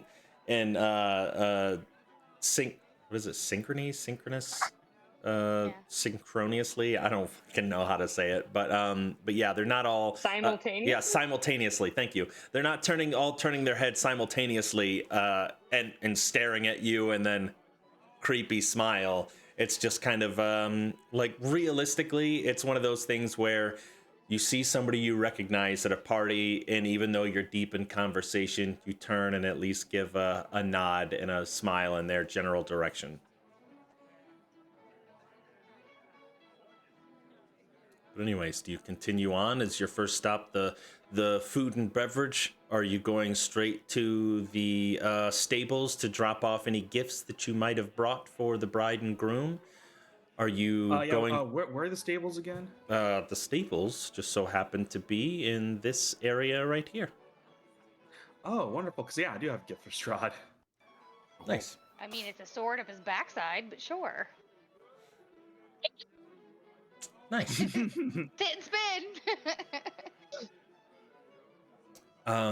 As you walk through the portcullis, you are met with a more crowded area. Tables filled with pewter cups filled to the brim with different ales. Nice crystal glasses poured with wine. And on one side, there is just a plethora of different food, all being served to you. For Honora, it's a little difficult just because of the height of the tables to be able to see the people that are actually serving the food. For the rest of you that are of the taller variety, you can see two short halfling folk standing on top of like wooden platforms. Their chests and above is above the tables, serving any and all that come up to the tables. Nora, they said there weren't any other halflings here, right? I haven't seen a single one since we've come here. I think we found some others, and I like point them out. And you're gonna have to pick me up. It's too high. I can't see. And as you're picked up, at first you see kind of a swept back, curlier, short, like maybe just a little bit above the shoulders, slicked back, curly blonde hair, some crow's feet wrinkles, telling that this person is of at least a decent age, shorter stature, and they are kind of bent over the food right now. And it's not until they look up and go to serve the plate to another guest that you clearly realize that this is your father. So you hear a strangled cry from Honora. What? Anderson, whoa, Anderson, Anderson, Anderson, Anderson, What? Anderson, Anderson. He just like drops her. I was like, what? And I just skirtle over to where he's at the table. To where your father is at? Uh-huh. Yeah. I'm beelining straight to him. Yeah, running underneath of the umbrella and climbing up beside the statue on top of the wooden platform. The father, kind of distracted, handing food to another patron. What do? He doesn't see you coming up. Clearly, just like. I'm gonna punch him. Like, what kind of punch? Like a pretty hard punch, because I don't think he's real. Okay, and then where are you punching him? Just probably in the arm. I don't think I'm gonna go for the face or anything, but. Okay, Hi, Dad. I'm just gonna say you're gonna. I think it's somebody being mean to me. I don't think it's necessarily my actual father. There's no reason he'd be here. There's no reason. As you run up the wooden, heavy footsteps of this tiny halfling girl running up and just punching him into the arm, He turns and looks, and a moment of realization comes across his face after the initial shock. You're really here. And he reaches down and he hugs you. Oh, my precious daughter. Where is our son? Is he here? Is he here with you? And she'll just. I'm so glad you're safe. And he kind of brushes your hair back off of your cheeks. I will lose all feeling. I will fall into his arms and I will just sob, like incoherently. She's got the ugly cries. He. Hold on. 1 second. Please. Can you take my spot? I have to relieve myself. And Vistani, well dressed, comes up and. Certainly, and starts taking. Come, we must go get your mother. She's here as well. We were looking all over for you, and we were approached by some colorful gentlemen and told that you were here, and so we came, and we were told that if we would serve this banquet, that we would be able to see you and take you home. Dad. Come, please. Your mother's right over here. She's serving the wine. Yeah, I'll follow him. I'll go over to Mom. Emotional damage.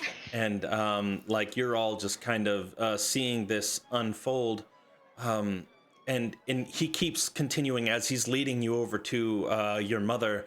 Like he's looking around you, knowing you're crying. He's happy that you're there, but he's still looking for Panton and not seeing him.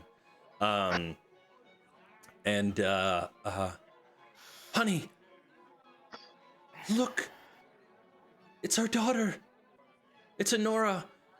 Oh, my sweet child. And she comes up and she hugs you, and they're both embracing you in front of this entire party. And some people start to gawk a little bit just because this is a very emotional moment, at least for them. You've been missing for, some time now, and they have been looking all over for you. I'm gonna kind of drag them over here to like a slightly more secluded part of the bush or something. Okay. Yeah, you guys are kind of over here. Back here. Okay. Wherever. Yeah, I just like. Has he threatened you? Are you guys in danger? We need to get you out of here right now. No, of course not. We're fine. We were just told to come here and serve our food, and we had to teach some people how to cook, and that was interesting. It seemed like they'd never been in a kitchen before in their lives, but no, we're fine. We've been treated relatively hospitably. The amenities aren't what we're used to at home, of course, but we were just worried about you and your brother. We were told that we could find you here. Bastard. What's wrong, honey? I don't know how much time we have. I don't know how much I can tell you. I mean, I'm so happy to see you guys, but we're in so much danger. You have no idea. This place is not safe. Barovia is not safe. His castle's not safe. I need you guys to leave the castle. I need you guys to sneak out tonight. We can't. We have to stay for the wedding. We're catering it. The wedding's not gonna happen. It's farce. It's not real. It's all gonna go to shit. You guys have to escape. The father looks at you. It seems pretty real to me. I mean, look around. Look at these lovely rose bushes. They smell a little funny, but... Dad, no. For once in your life, listen to me, please. This is not a safe place for you guys. It's not. This place fucked up Panton. This place broke him. Is this a cult? Yes. It's not safe. We're gonna try to escape. Well, at the wedding. Well, we won't leave without you. We came here for you. You need to leave the castle. I'll meet you in Kresk. And I'll pull out the red capskin map and hand it to my dad and show him where Kresk is on it. And as he's looking at this is not the type of scroll that he's used to seeing. And looking at the tattooed ink of this map, he is almost disgusted in a way, seeing this human leather map. If you see here, this is where we are here. You need to exit tonight. You need to leave tonight. And in about 3 or 4 days, just walk, follow this road to a town called Kresk. Tell them Menorah sent you. They will put you up, and we will be there as soon as we finish here. But you have to leave tonight. We don't have any transportation. Dad, you can walk. You have legs. This is more important than your comfort. They will kill you to get to me. Maybe your mother and I can rent a horse or something, then, Not until after you leave the castle. Don't go near the towns. Don't talk to anybody until you get to Kresk. It's the only place that's even remotely safe. How many miles away is this place? A couple days. Hard walking. Dad, trust me. Please. He will kill you to punish me. You do not understand. I can't lose you guys too. Not after what he did to Panton. What sort of trouble are you in? What we can help you. We can help you. We're your parents. We'll protect you from anything. You can't help with this. You can't. You just need to get safe so I don't have to worry about you. So we need to leave Ma. tonight. Yes, under the cover of darkness when nobody's watching you. But what if there's guards out front? How are we supposed to leave if there's guards out? Just say you're going to the vineyards to check the wine or to make up some excuse. You're smart. Please. I can't have you guys here. I've got a job to do. I'm gonna free this land. I'm gonna free these people. I'm gonna be it. But I need to know that you're safe so I don't have to worry about you. Where's your brother? He's gone. I haven't seen him in a couple weeks. And I'll give him the letter that Panton wrote me. This land did something to him. I don't know. I tried my very best to keep him safe. And for the first time, probably in your entire life, you hear the words from your father. It's not your fault. This is our fault. We did this. I told Panton that you guys loved him. I tried to tell him that we could go back as soon as we got out of here.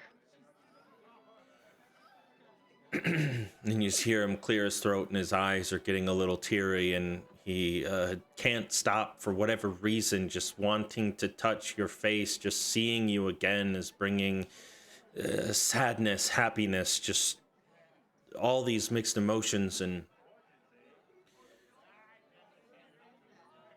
if we would have been more understanding in the beginning, you never would have left. You'd never be here. You'd never be in the trouble that you're in. This is our fault, and if you find a way out of this, we promise we'll make it up to you. To your brother, if we can find him. Maybe, and he turns to your mother, and maybe we'll see him on our way to wherever this other place is. You need to leave tonight, though. We need to get out of the castle. You were surrounded by danger here. Please. And they kind of look over their shoulders nervously, looking at the rest of the crowd, trying to see if any eyes or listening ears are appearing into the conversation. We will. While this is going on, Yeah, and absolutely. The crying, the hysteria, the whole Adelard reunification. Yeah. How many eyes in this part of the courtyard are paying attention to anything? Or is that going on? There were quite a few that looked initially when the squealing of Honora as she comes up, and then like the like excited emotions that came out of seeing their daughter for the first time. But after that, I imagine a lot of it's still pretty hushed tones, Okay. and like even the crying is at a whispering now. Got it. So in the beginning, then, when Honora was making all the ruckus, are there dinner knives in this area? Yeah, Uh, yeah. Are you There's gonna kill your Strahd with a butter knife? Like, Yes. A steak knife. Come on, let's be No. realistic. Nothing No, wrong with having let's- it up your sleeve. Let's be realistic. I'm gonna kill Strahd with my teacup. Okay. oh, okay. But Kebab. the Different. dinner knife is for something else. So I'm yes, gonna try to pocket a dinner knife. yeah. Of all things, it is actually all silver cutlery. Yeah, of all things, right? Like considering go like figure. the weaknesses, but yep, that is the fancy, and even at the detriment of some of the patrons, the appearance must be preserved. Fancy must be fancy through and through. Perfect. The Give me one of Fayhagen. them dinner knives. Yep. Luckily, we killed all the hags already. You are able to pocket one without issue. I guess we'll say that this conversation happens. They eventually, we've got to go back to work, but can we talk to you later? Can we find you later? Where are you staying? Do you know? We'll be staying in the castle. But no, do not. This is the only time we're going to be able to talk. You have to be indifferent to me going forward. Maybe, we can pretend to get into a fight over Panton's disappearance right now, and then be disdainful and distant to me for the rest of the day, and then leave in the night. Don't look for me. Don't. I will find you. I promise. And they give you one final hug. No, Panton was your fault. And I'm gonna push him off to try to incite a scene. But he sees that in my eyes, like, this hurts, and I'm sorry. He left because of you. You basically killed him. And they walk away dejected. The mother, you don't have to do this. You don't have to be like this. We said we're sorry. Well, sorry's not gonna bring him back. Lower your tone. We'll leave. Just let us do our jobs. And That's they go all back that to. you ever cared about was the inn, anyways. And I'll storm off. And then as soon as like I turn my back towards the thing, I'll send them a message and be like, I'm really sorry, I didn't mean it. In their head. And they respond and say that they're proud of you. Be safe. The rest of you during this time, are you idly standing by and watching this all unfold? Are you I mean, like are you side-eyeing it, grabbing making sure nothing goes wrong. grabbing dinner or drinks that are kind of already laid out and presented without what are you doing? Who's picking the Gertrude? It's his girlfriend. God damn it. Temperance I mean, pretty I knew she was gonna be uncomfortable around. here. I just didn't know it was gonna be this early. Right. What was Temperance gonna do? Oh, she's pretty uncomfortable around all these people, so she's gonna like make a little plate of food and then try and find a quieter corner. This is a lot of people to be around. The Temperance, as you get to the end of the line, having filled up your plate and looking out into the rest of the courtyard, seeing another kind of walled off castle area with a raised portcullis at the eastern end of the castle, rose bushes filled all around. You catch a familiar robed figure, kind of earthy tones, kind of darker curly brown hair, shorter, talking to a very elegantly dressed young woman. He's in much more simple clothes, but you can definitely tell from the profile of his face that this, and also the other key indicator is you can see an outstretched hand with a bandage around one of the fingers. This is Sam. He does not notice I knew you. it was gonna come. I was still like so anxious about it. He does not notice you. He is. It's one of those. It's a conversation where you can tell that they're talking back, but it seems it's giving off very like nervous energy where they're responding to any question that's given, but there's not a whole lot of eye contact. It's sort of distracted. But yeah, do with that information what you will. The character is there on the map. But Which one is it? Okay, so it's the one down there talking. Okay. yeah, right next to Gertruda. Yeah, that's him. The rest of you, as you gather your plates and looking out over the crowd, you see a lot of familiar faces. You see Aragal and Luvash, and you even see Luvash's daughter out into the crowd. You see Emil and Zulika. You see Baron Vargas Volakovich. He's there. You see the brides of Strahd off into the corner by themselves next to the stables.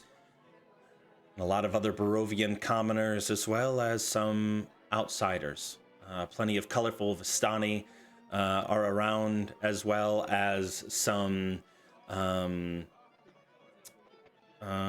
just a lot of interesting characters.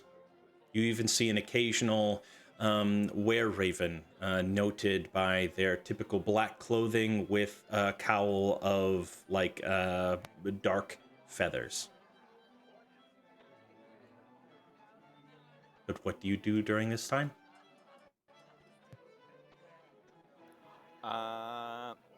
First thing first is I kind of want to look for a rope. Okay. Of some sort that I can either take with me and fashion into a sort of makeshift sash. Okay. Give me a perception check. I love those. I hate that. Okay. A 13. Skill check's natural 1. It still adds your a 13. From what you see right now, the only ropes that you happen to see are the ones that are kind of dangling from the umbrellas that would be used as kind of like a drawstring to like reel them back in and wrap them around. They're a little bit thicker, but you also, as you're kind of looking out towards the eastern side, you see some people going into the stables, holding some boxes. And that kind of jogs your memory that there might be something within the gifts of Strahd there. Okay. Then I will make my way to the stables then. And I'll actually, I'm assuming there's some sort of stable boy there. On the outside or inside? Inside. Are you actually going inside? Yeah, I'm gonna go inside. Those of you that had gifts, Honora and Anderson, are you also going? Yep. Yeah, I think I would. Okay. As you all kind of, in Temperance, are you going to follow as well, or are you Yeah, Temperance is still gonna going to follow them. find a secret spot to go hide and eat your food? No, she sees like everyone's kind of converging to do the same thing, and she's gonna follow and try and catch up with Nora specifically.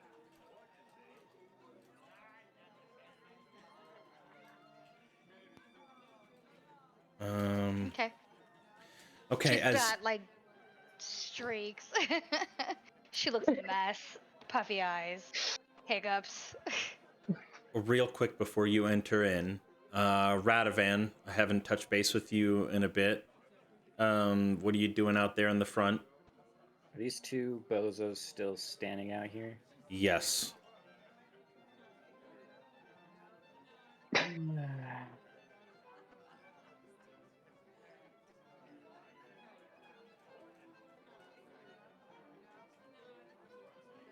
I mean, the question is, do I go in now, risk being found out, or do I wait until much later? You've got to become an elf and say hi to your best buddy Rahadin. Your secret lover. Secret love. What's with the horses over here? What's with this pot? What pot? These little urns. Decor on the inside. Decor? Yeah. Yeah. Just decorative. It was all that was in the map pack that I could muster that make it look royal. Is this a door over here? It is the door into the castle Bearcat? gates. Yeah, this is like where the guards would be that'd be stationed for manning the gates, raising and lowering the drawbridge and portcullis from there. All right, I'll go for it. I'm gonna go under the tent flap as the Sparrow, and then I'll look for Finale. the sun sword hilts and the raven medallion, and yeah. Alrighty. If I can get them on my person, then I can shift again and maybe get them out of here. Give me a stealth check against Rahadin's passive perception. Oh God. Well, how about this? How about I go into my normal form.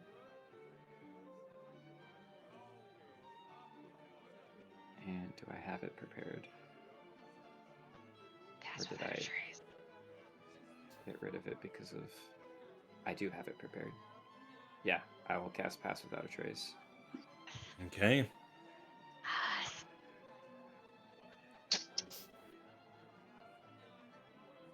Um,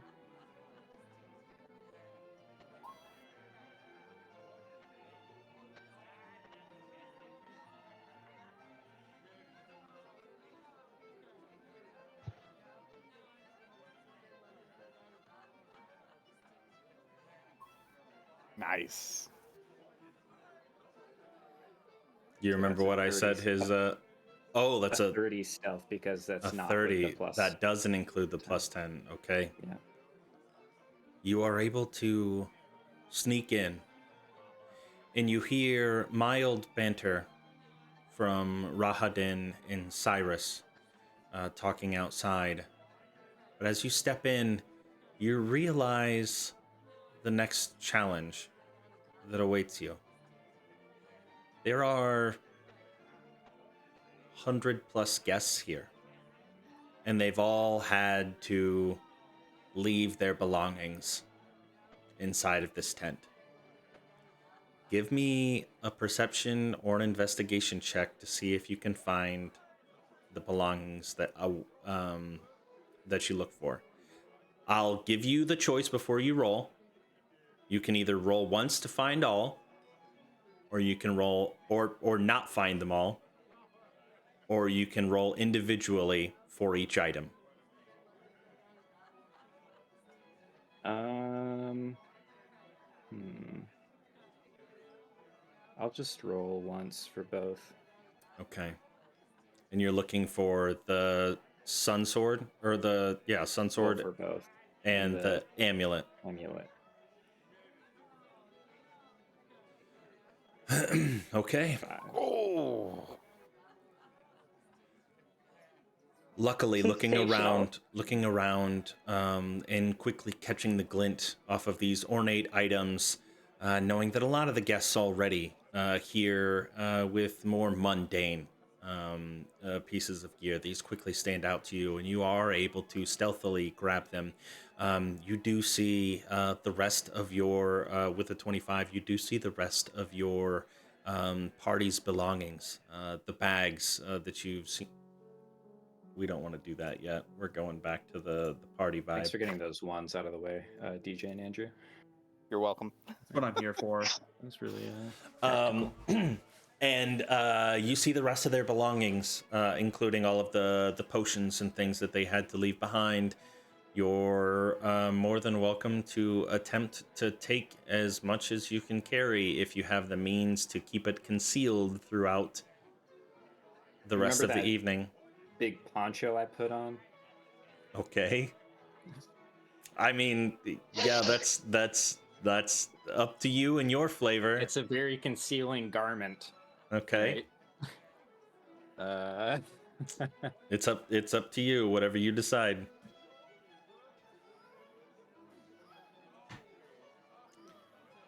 Okay. I've got to say that I'm listening to this music and it's a decadent noble party, but every now and then I hear like Like an orgy. a throw of passion. Yes. I hear like I heard it. I heard it didn't want to too. say anything, but I don't like- know. I don't know if that was in like just the beginning only, or if it's been happening throughout. But I just caught it at the beginning. only Sounds just like I need heard to turn it. it up. Yeah, That's very good. there's a bit of an orgy going on there. I mean, it is a noble party. yeah.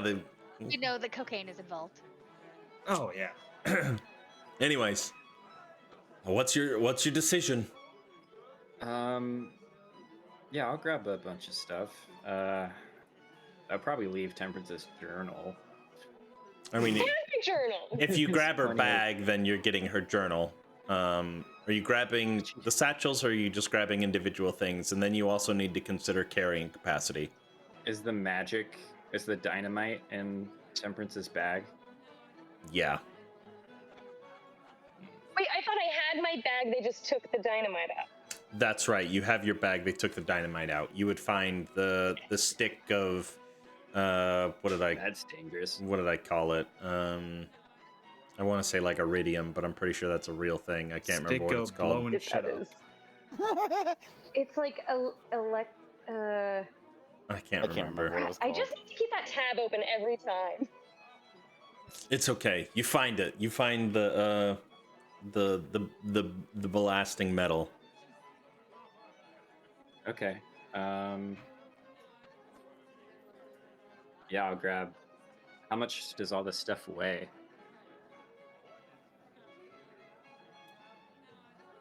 What's your carrying capacity? I'll just say See, you're I've able to grab two people's satchels. That's it. You get to choose whose they are. So I've got the thing, and then I'd probably grab the dynamite, and Please don't go making edits to your character sheets. This is just going to be Nope, I know. flavor at this point. I Yeah, just that's did fine. to get rid of Rosa's bones because I definitely left those with Anderson. Okay. Um, You think guess, on yeah, that I'll take- silently. You can take whatever Yeah, you okay. want. Just let them know whatever you decide to do with it, or however you Okay. decide decide to do with it. But only two people's things.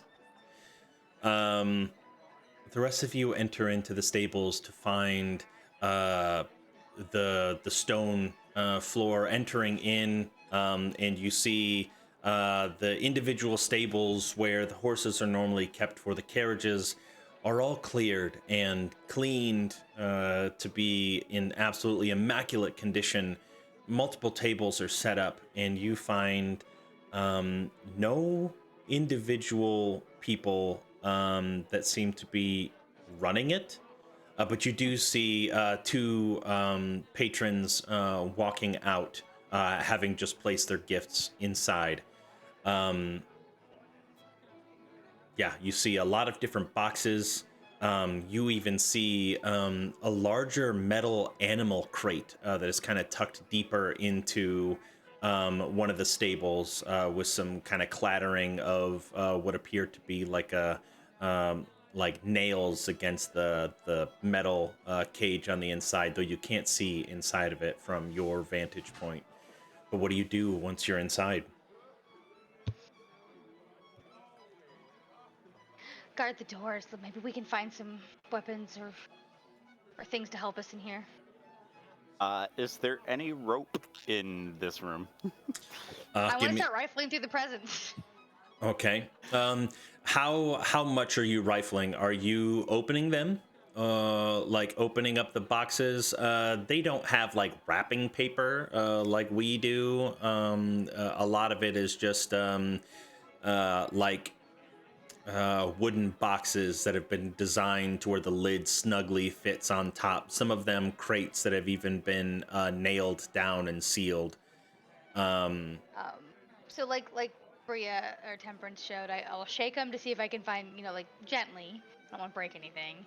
If it sounds promising, then I want to open it and see if I can find any sort of weapons, armor, tools, anything like that. But hopefully somebody's guarding the door. Is there somebody guarding the door? I mean, Anderson doesn't have much else to do at this point, so I guess he'll guard the door. You drop off your Strahd puppet. Yeah. Just throw it You in a corner do? somewhere. Yeah, for first what I do is I take his drop puppet, I like twist its head so it's like turning, like the head is like inverse, and then I put it down, and then guard the door. Okay.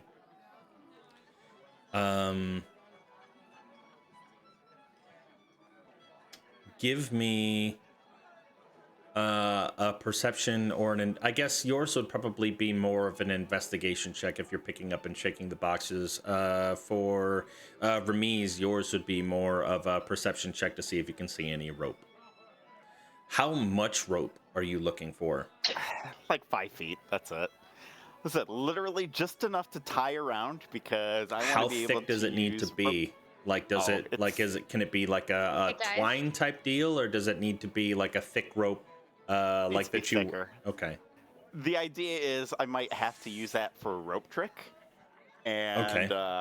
part of that would require a rope that people need to climb up. So I don't think a piece of thread is going to work. Okay. Fuck. Now I can hear the moaning of Oh my God. the people. The hors d'oeuvres We're are gonna that leave good. it. Yeah, the hors d'oeuvres are just that good. As I'm so happy I'm a halfling because one of those was supposed to be a 1. Oh, okay. But I don't roll ones because I'm a halfling. Nice. Okay. For you, as you start to pick up some of the boxes and open some of the things, you see, in one of the boxes, you find a mirror, and as you look back at yourself, you find that you are in your most glamorous form. It appears that there's minor makeup pollution to make you look beautiful, even though there might be some grime or some things that's still on you. So you can tell that this is kind of an enchanted mirror. Yeah. As got you that. pick up another crate and you feel something hard metal clanking around inside, you think that it's long enough. It very well could be. It's wide enough. Maybe it's a shield or a something. It's heavy. And as you open it up, it's a larger metallic harp. But as you're opening up some other things, you don't stumble across any weapons or armor or anything. You see some royal garments, some fine silks, furs that have kind of been set aside. The boxes are easily to be opened. For Ramiz. Yes. kind of glossing over the plethora of different tables, you see some fine candles. You see a more vintage wine, not of Barovian origin, but things from the Sword Coast. You see a fine ink and quill set. You even stumble across, and this is where you would find your rope. It is a massive leather bound, like I'm talking like this thick book. Inside of it is a bunch of piano sheet music, but wrapped around it on all four directions is a large piece of rope keeping it bound. And you are able to take that if you would like. Yep. Anything interesting in the music book by chance? While I'm undoing the rope and then cinching it around my waist. Give me a performance check, I guess. Are you proficient with any sort of musical instruments to be able to read any sort of sheet music? Yeah, that's a big old negative there, buddy. Yeah, unfortunately, even what languages do you know? Celestial, Common, Dwarven, Elvish, Halfling, and Orc. Oh, okay. Knowing some Elvish, you do pick up some of the, and even Celestial. Actually, you pick up some. I don't know, just different piano music that seem to be written by a bunch of different races across Okay. Toril. I'll probably take a couple, like, pull the pages. No, actually, no, I won't do that. I won't deface the book. I'll just take the rope, cinch it around my waist, and look at everybody else and be like, all right. How are Ready? you guarding the door, Anderson? Just kind of back to it, and I'm Are you on the outside of it, or are you like leaning up against it from the inside, preventing it from leaning opening? up against it from the inside, trying to listen to noise on the outside. Okay. A lot of it is just chatter and clinking of silverware on plate and the occasional moan of ecstasy. I will also As message one would expect, Radavan yeah. while we're in here I'll that have we're what in she's here. having. So You'll message Radavan what? I'm sorry? that we're in here, like we're Oh. we're in the stables. I'll just keep kind of setting it occasionally as soon as he's in range. Until he responds. Yeah. I'll say eventually you in your you will head. hear it. Yeah, it's in your head, so you can respond, respond, in kind. right? Yeah. I mean, you can respond in non-bird noises. Well, I think by then I'm a bird again. I can respond in my head, don't it? Yeah, You because don't have to say it out loud. Oh, do you have to say You it out keep all your loud? mental stats. You have to whisper it. Oh, I you have guess. to whisper. Okay, yeah, then you can't. You're right. Yeah, he'll give you a Only cheap I was cheap. a crow Yeah. Yeah. or a parrot. I should have been Yeah, a parrot, but but that would have stood out. it's still a confirmation that he heard me, so I'm Yeah. fine. Okay. Cool. Help! I'm being killed. Cheep, cheep, cheep, cheep. Cheap. And I guess I took Temperance's bag, or the dynamite was just taken out of the bag. Just the dynamite. Okay, so I'll put the dynamite in my bag and take. Well, John said you could take either mine or Anderson's bag.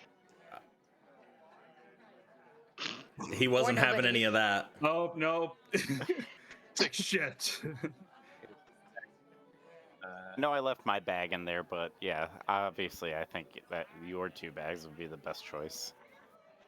I actually don't know, but it seemed like you got to keep more of your stuff, so I'll grab those two. I don't know if you get both of them or just one of them. Backpack on the belly, backpack over the shoulder, backpack over the other shoulder. So you have Honora and Anderson's equipment. Yes. All right, so you guys, for the rest of at least now, will technically have access to the items that are inside of it. You didn't grab Honora's shield, though. You only grabbed the Sun Sword and the amulet. Well, I only asked for the Sun Sword, so.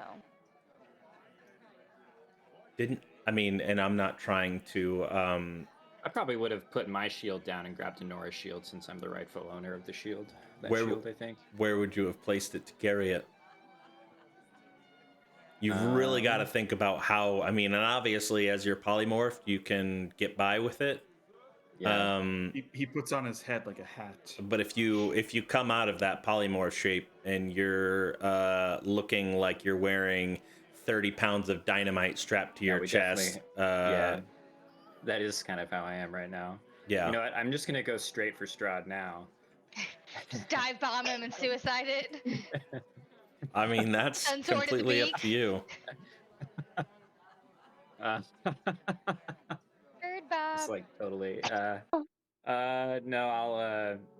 I'm gonna Well, allow so it I to have my transition shield so we don't hear somehow. the moaning anymore.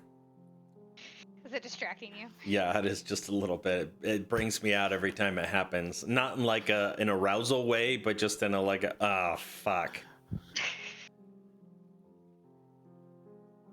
Then I'll leave. Maybe I'll leave Anderson's bag. Yeah, that's fine. I'll just grab Honora's. And grab Honora's and the shield. Yeah. Okay. All right. That is You what could we fit have. the Sun Sword in my bag, no problem. Perfect. It's just a hilt.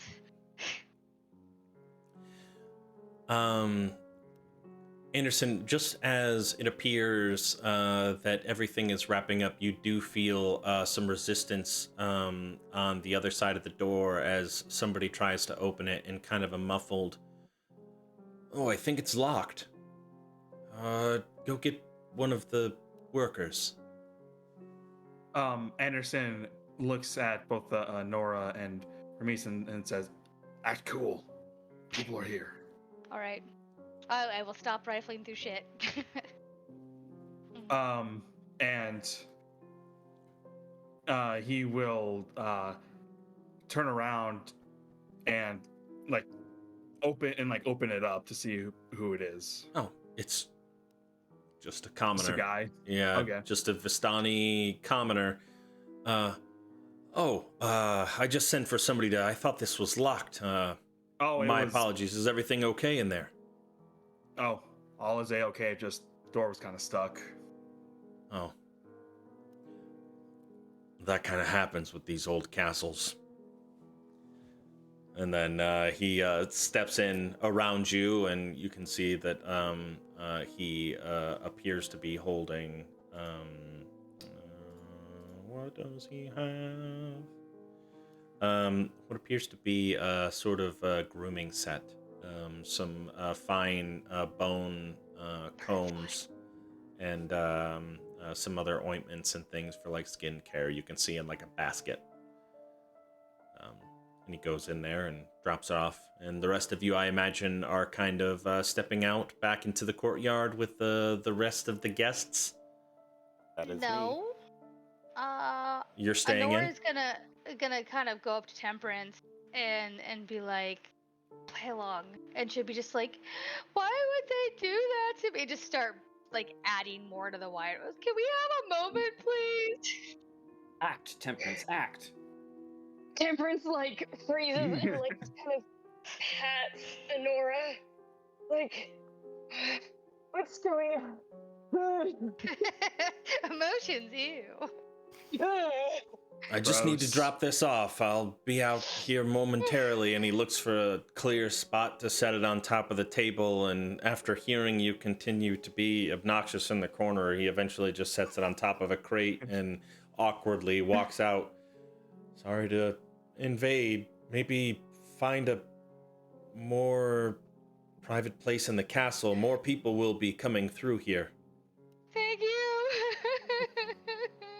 And he steps out and... Nothing makes the people uncomfortable like emotions. While I have you here, there's something I need your help with. Okay. Have you seen Radovan? He was supposed to. Been messaging him. I've been hearing cheeps. I think he's around here, real close. I'm sure he's not far.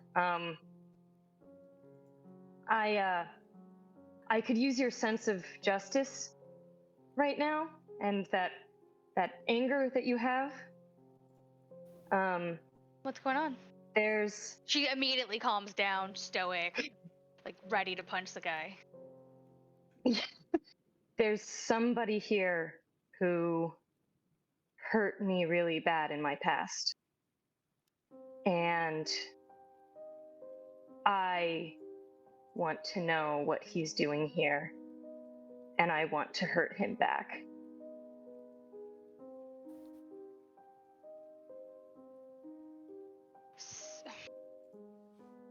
I understand.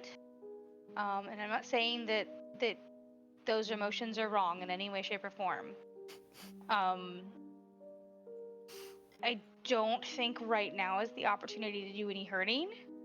But if you'd like, I can do some reconnaissance and we can prepare to take him out when we take out everybody else. No, I need to know what the fuck he was thinking. Okay. Again, I'm happy to support you. Do you need me to come with you? Did you want me to talk to him in your stead? Did you want to stick Anderson on him? No, it needs to be you. Okay. You're the one who protects people. Try. Weird. Sorry about that. I'll pull him away. Just come with me, okay? Okay. Let's give it like 5-10 minutes to maybe Radovan. I asked him to do me a favor, and I'm hoping that he succeeded in the favor. And so I need him to come back, and I think we're going to be in a better position to handle things if he comes back. So can we wait just a few more minutes and then I'll come with you? Very well. Okay. Deep breaths, Temperance. You're not alone. Okay. And so I'll try messaging Radovan again and be like, hey, where are you? We're waiting for you. Anderson, can you open the barn door? You guys are in a building. I know. Crack it. Oh, I mean, he already opened it. Yeah. Yeah. Okay. Yeah, it should be open right now because the guy came in. Yeah. Potty wheat? Potty wheat? That's what you hear. That's the sound a bird makes. Oh. How to eat? Potty wheat? A very Vonnegut of you.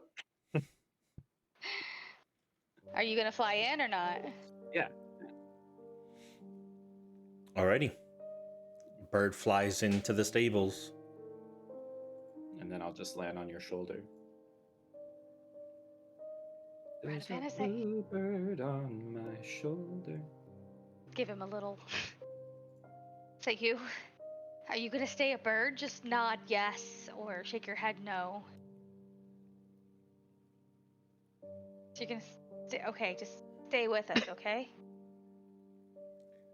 Talking to Potty Brendan wheat? Bird. Yep.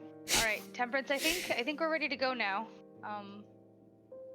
Either I'm insane or this bird is Radovan.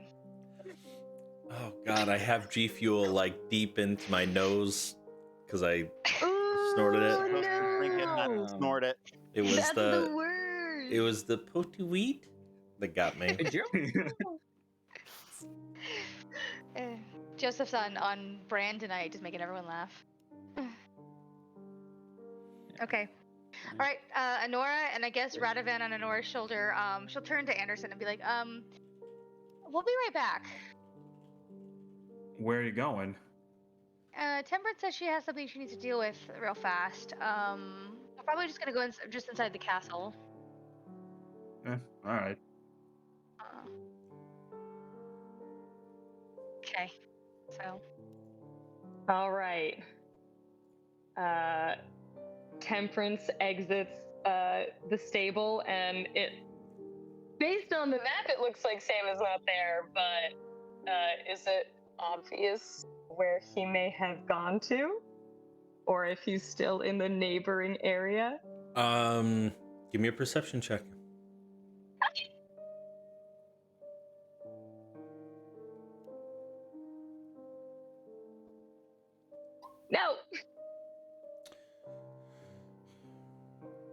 It's been a really long time since you've been in this crowded of an area.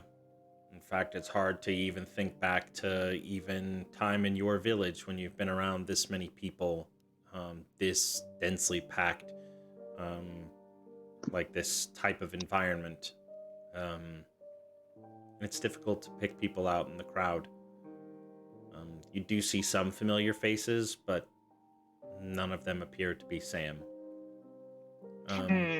You can see that further into the courtyard, the portcullis is open, and you can see more people lingering further south into back where you first teleported in the last time you came to Ravenloft.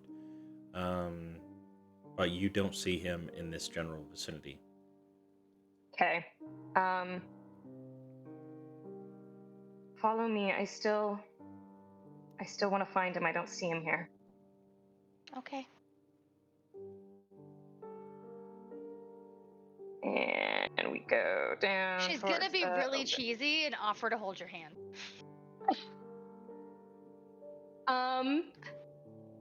Temperance will take it. Yeah, it will be just kind of like a silent "I'll reach up for you" sort of situation. I won't say anything. I won't bring attention to it, but I'll just offer it to you. Yeah, she will very gently take it Okay. and like give it like a little squeeze. As you make your way into the southern, as you make your way into the south into the eastern courtyard, you see more people in the massive naked wrestling figures on top of the castle walls above, creating kind of a shadow over the courtyard. And you do eventually see Sam now kind of standing amongst a clutter of other folks, two of them that you recognize immediately as Ismark and Rictavio, or Van Richten, as a lot of you know him as. But he is not talking to them. He is staring into the water of the fountain below. Just blank stare, emotions escaping his face. You see the one with curly hair? Rictavio? No, near him. I'll have to like walk around you because I'm so short. Amazing. Okay, I see him. That's him. Temperance, who is him?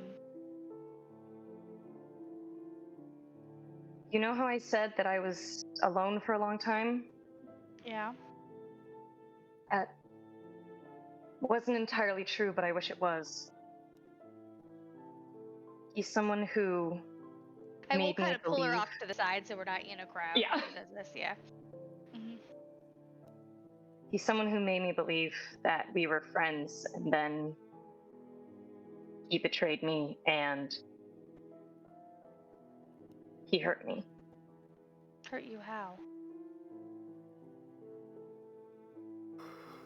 It's too much to tell right now. I just need you to believe me.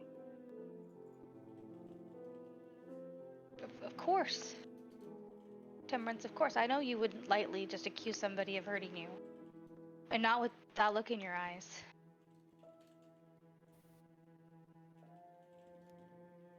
I wish people had believed me before. I'm going to take his hand. I'm going to lead him out of the crowd. Fucking DJ. Ironies. Deuce. What did he do? Turn off the lights? No, go No, to he's- Curse of Strahd. I gotta poop. Sorry. Oh, cool, In cool. the middle of her emotional scene, he just messages, "I gotta poop," and it Yeah. popped up on my You screen. gotta poop. You gotta poop. You gotta prepare. Anyways, go ahead. Mhm. I need you to come with, and as soon as we are out of sight, I need you to hold him away from me. Okay. Hold him away from you or hold you away from him? Can it be both? I'm kind of small.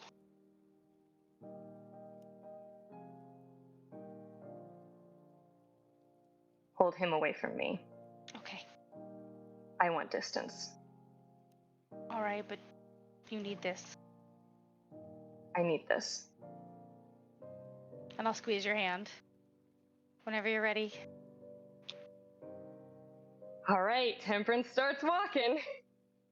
Nora struggles to keep up.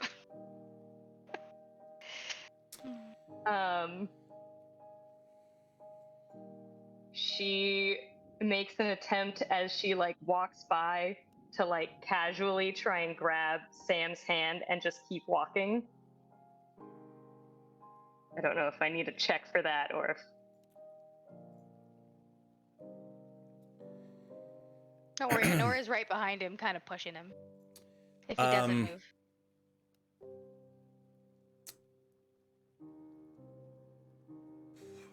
my goal, I just want to say, is to get him into a secluded place and like threaten him with pain. Okay. This is what's going to happen. As you enter frame and singularly focused on Sam staring into the giant pensive, this massive fountain in this courtyard, you are oblivious and blinded to the fact that Strahd is at the end of the balcony.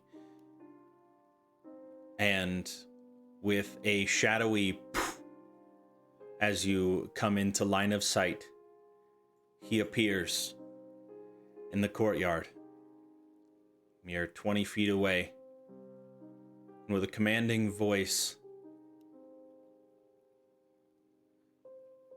"Excuse me, all who are joined here in attendance today. I have for you the first of my gifts to you. As an appreciation for all of you that have come to witness my marriage, I want to give you," and he points at you, Temperance and Sam, "I want to give you two the opportunity to set the tone for what this wedding will mean. You can decide whether or not it is in your heart for there to be vengeance, or will there be mercy. Shit. Gather Please all choose violence. Please. to bear witness, for we all have the opportunity to choose either of these in our life. Every decision is our own, regardless of our past, but we must choose one.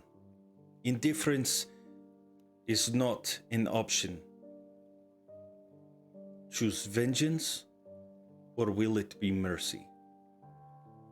And you see, as you now, your glances back and forth between Strahd and Sam, your plan foiled. There was nothing that you could have done to anticipate this. This was to be your gift, your wedding present all along. You could either have the option of... Actually, I'll say this in Strahd's voice. You can choose vengeance, to humiliate him, to destroy him, in the same matter that he sought to destroy you, in front of your village, in front of your peers. Or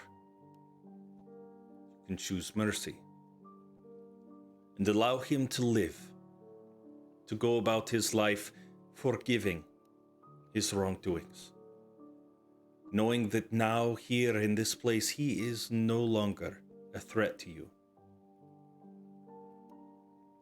And why should I choose mercy?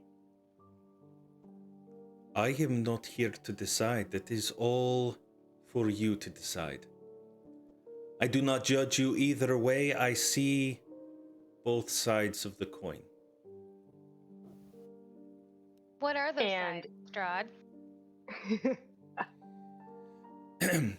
Let me speak louder for those that are closer to the ground and further away from my voice. I said the two sides of the coin are vengeance or mercy, and she has both of those options to decide with what to do with her past. Will she leave it go and become the new person that she has become? Or will she still be that little girl from the village who escaped from the burning of fire? John, is Strahd speaking loud enough for Yes, us everyone. to hear it? Everyone. His voice. Anderson is on his way. Because he hears Strahd's voice. He is on the way. It is like Yeah, I'm right behind you. It is like an echoing presence that is emanating from the very air around all of the guests. In fact, all of the people kind of from that other courtyard, their attentions have, their curiosity peaked, start filtering in. I'm not going to move every single one of the tokens That's into fine. this crammed Right. area, but you get the feeling that really? this is an absolute spectacle, a circle of this entire courtyard packed, where Strahd standing underneath of the two statues, and I'll put my hand on Temperance's forearm and look her in the eye, say, no matter what, I'm not going to abandon you. You can see like a blast starting to crackle at her fingers, and she looks at Sam now and says, "Why should I choose mercy?" Radavan doesn't care. He's right there on my shoulder. He's hearing all of this.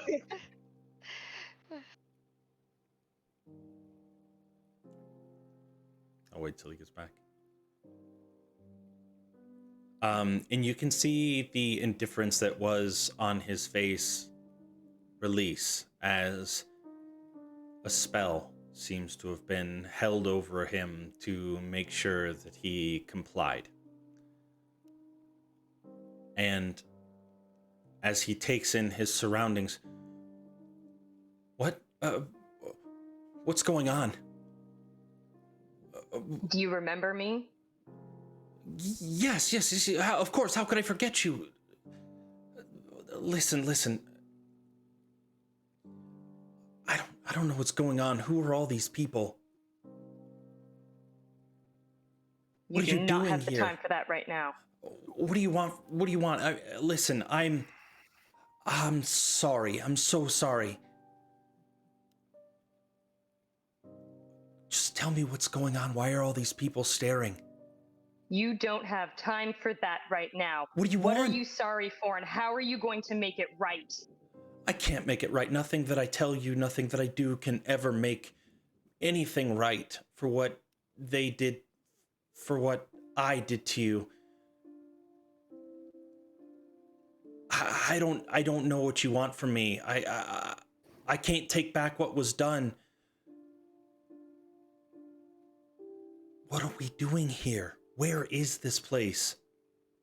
How did I get here? What have you done to me?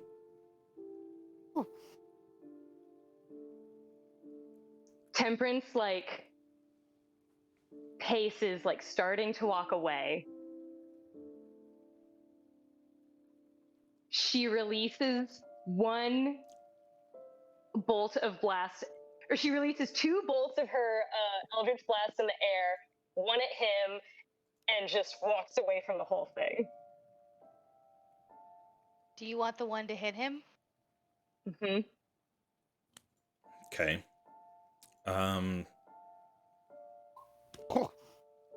Okay.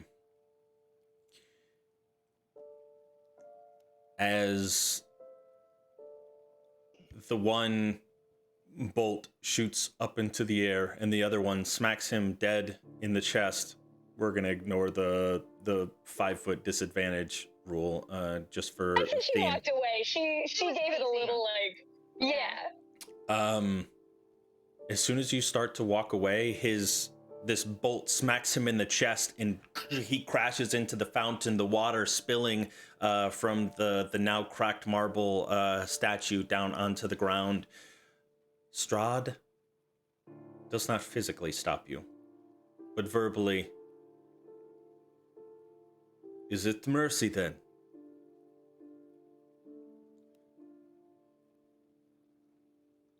You must vocalize your decision for all to hear. I am still torn to understand what your decision is, for vengeance is not complete until blood runs deep into the stone of Castle Ravenloft. Do I have to kill him? If vengeance is what you seek, then yes. If it is mercy that you so desire, then you are free to leave. And enjoy the festivities, of course. I hope you stay here for the wedding.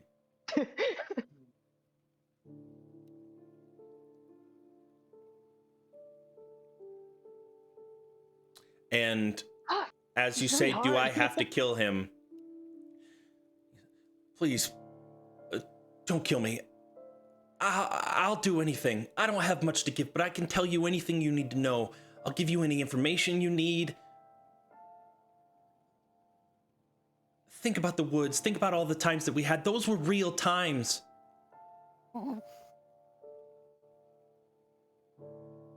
You read it all. You know what I am. And you chose to send me back to them. I had to.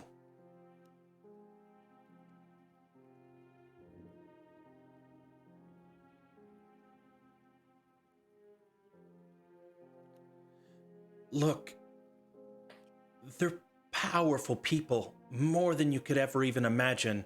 You think your village was an anomaly. It's not. It's spread. There's nothing we can do about it anymore. There's nothing we can do about it anymore. There's nothing anybody can do about it anymore. Not me, not you. All we can do is hope for survival and... Listen, what we shared was real. And I know this might not help me, but I have to be honest. When I had to choose either my life or yours, of course, everyone's going to choose their own self-preservation. But that didn't take away the fact that I enjoyed the moments that we had in the woods, the scouring for different herbs and everything that you taught me, that you showed me. You had to choose. You could have just kept it all to yourself. There was no choice you had to make. You don't understand. Every time I would go back to the village, every time that I would be near the elders, they would draw the information out of me. There was never a choice. The moments that I had with you were the only reprieve that I had from the oppression that was that village. But they always knew where I was. I could have never escaped. The only way that I could have ever possibly escaped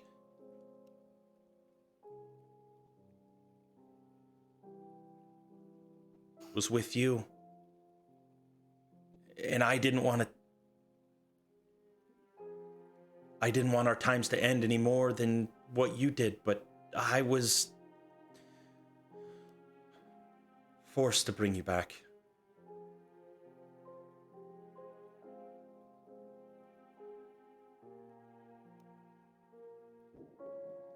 Temperance looks at Strahd.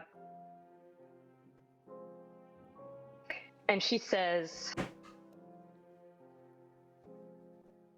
Do I have to make my choice now? In the light of the gods, and in front of the people that hear, I brought them to bear witness to this tale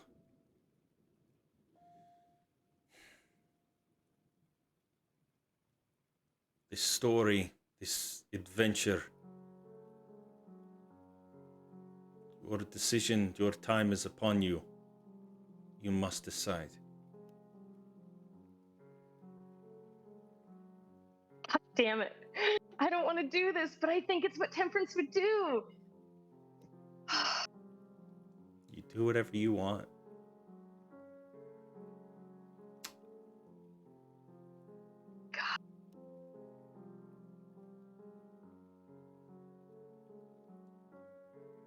Yeah, I think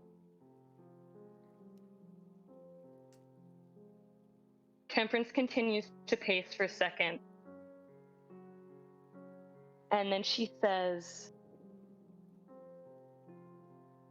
I thought when I met you that this was my chance to have friends, to be okay.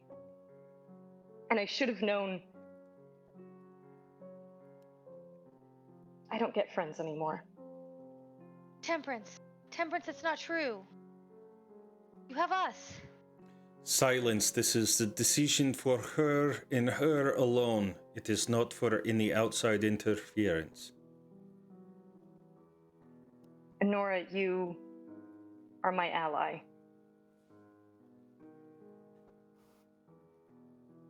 You know deep down that we're more than that. Silence. I will not ask you again. Next time I will tell you.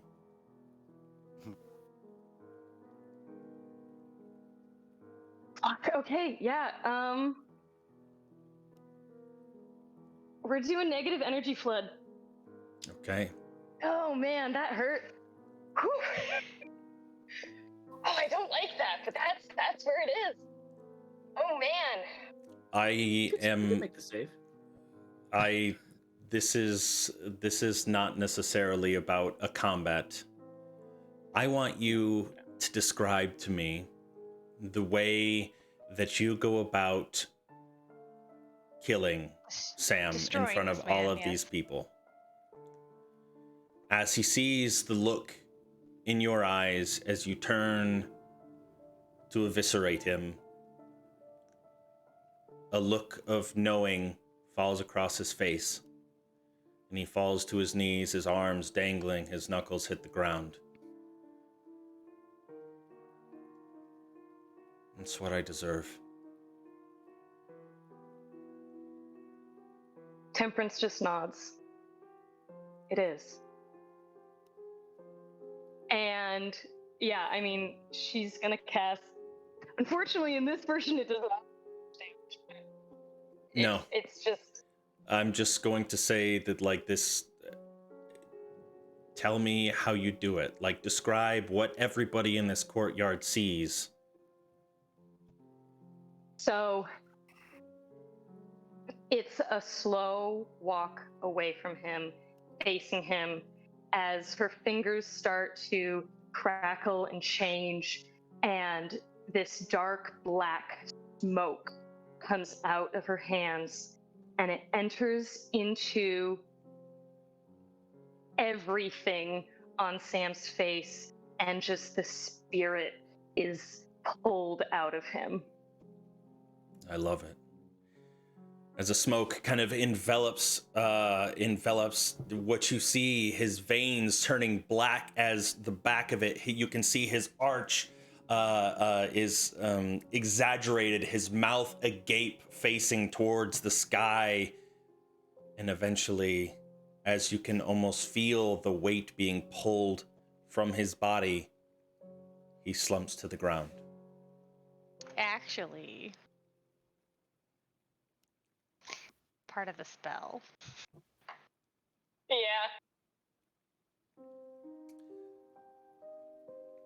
And as he lays there, And Strahd, staring at the corpse, then looks at you. And for a moment, the crowd gasps as the spell takes hold, then falls silent again as the body slumps over. But eventually, Sam shudders. His limbs twitch. Rigid forming, he stands, first crawling in your direction, and then comes to stand. His now pale complexion still littered with the black veins from the negative energy that you flooded through him. And he comes to stand as it pursues whatever creature it can see that is closest to it. Mm-hmm. I feel like that would have been a Nora, because she would have been standing kind of. Yeah, she would have been pretty corner. close. Yeah. She didn't stop her, but she's there to support her. So. Okay. Actually, Radovan was in the bird bath during that whole thing, so.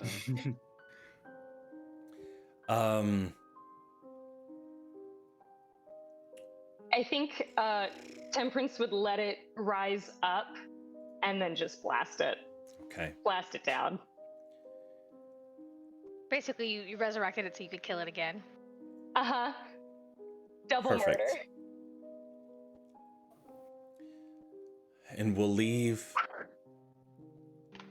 on this final speech from Strahd before we continue the next session. This is a lengthy one, so be patient. Dear friends, gathered under the shadow of Castle Ravenloft, we are here today to celebrate a union, a joining of lives as two become one. In this eternal dance of destiny. In this moment, I am reminded of the ties that bind us all, the ties of love, of duty, and of vengeance. For in this life, as in marriage, we are defined not merely by our joys, but by our trials, our tribulations, our deepest yearnings and unfilled desires. Once, I too had a bride, a beacon of purity, a vision of radiant beauty. She was stolen from me by fate, by time, by the cruelty of others. Yet, like Temperance here, I did not falter. No, I rose from the ashes of that lost love, consumed by my desire. I transformed my pain into power, as you have shown us all here today. I turned my longing into strength. So too may the bonds formed here today become unbreakable. May this union fuel your strength, your resolve, in the face of whatever trials await. And if fate should intervene, if those vows should be shattered by forces beyond your control,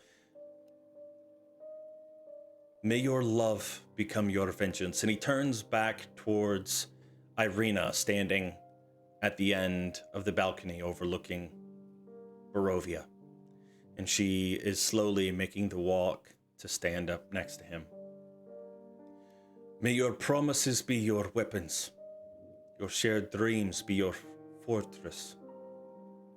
As I have loved and lost and found my vengeance here in front of all of you. Sorry, I got a Discord message. Because love is not only about the joy of the present, but also the promise of the future. A vow that stretches beyond the veil of death itself. As we join together in the spirit of this celebration, may we remember the bonds of love,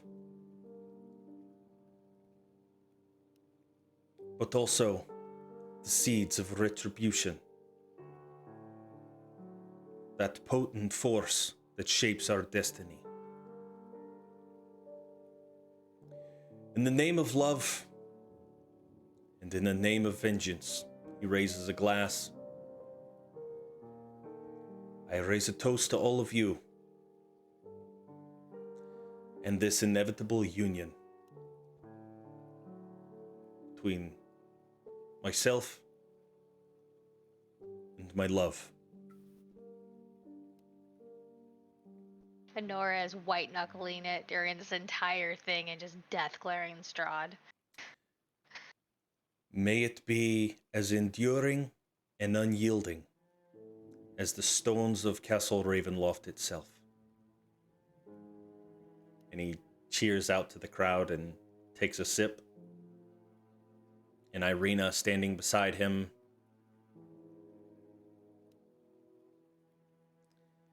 and now that you've gotten the opportunity to see her, you see that she is not in the typical white dress of a bride. She is in a deep blood red gown.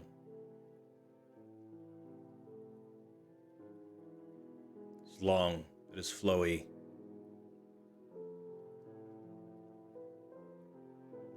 She looks beautiful. And in this moment, you won't have to roll any sort of insight for this. You can see a forced smile. A smile nonetheless, but she does put on a front and toast her soon-to-be husband.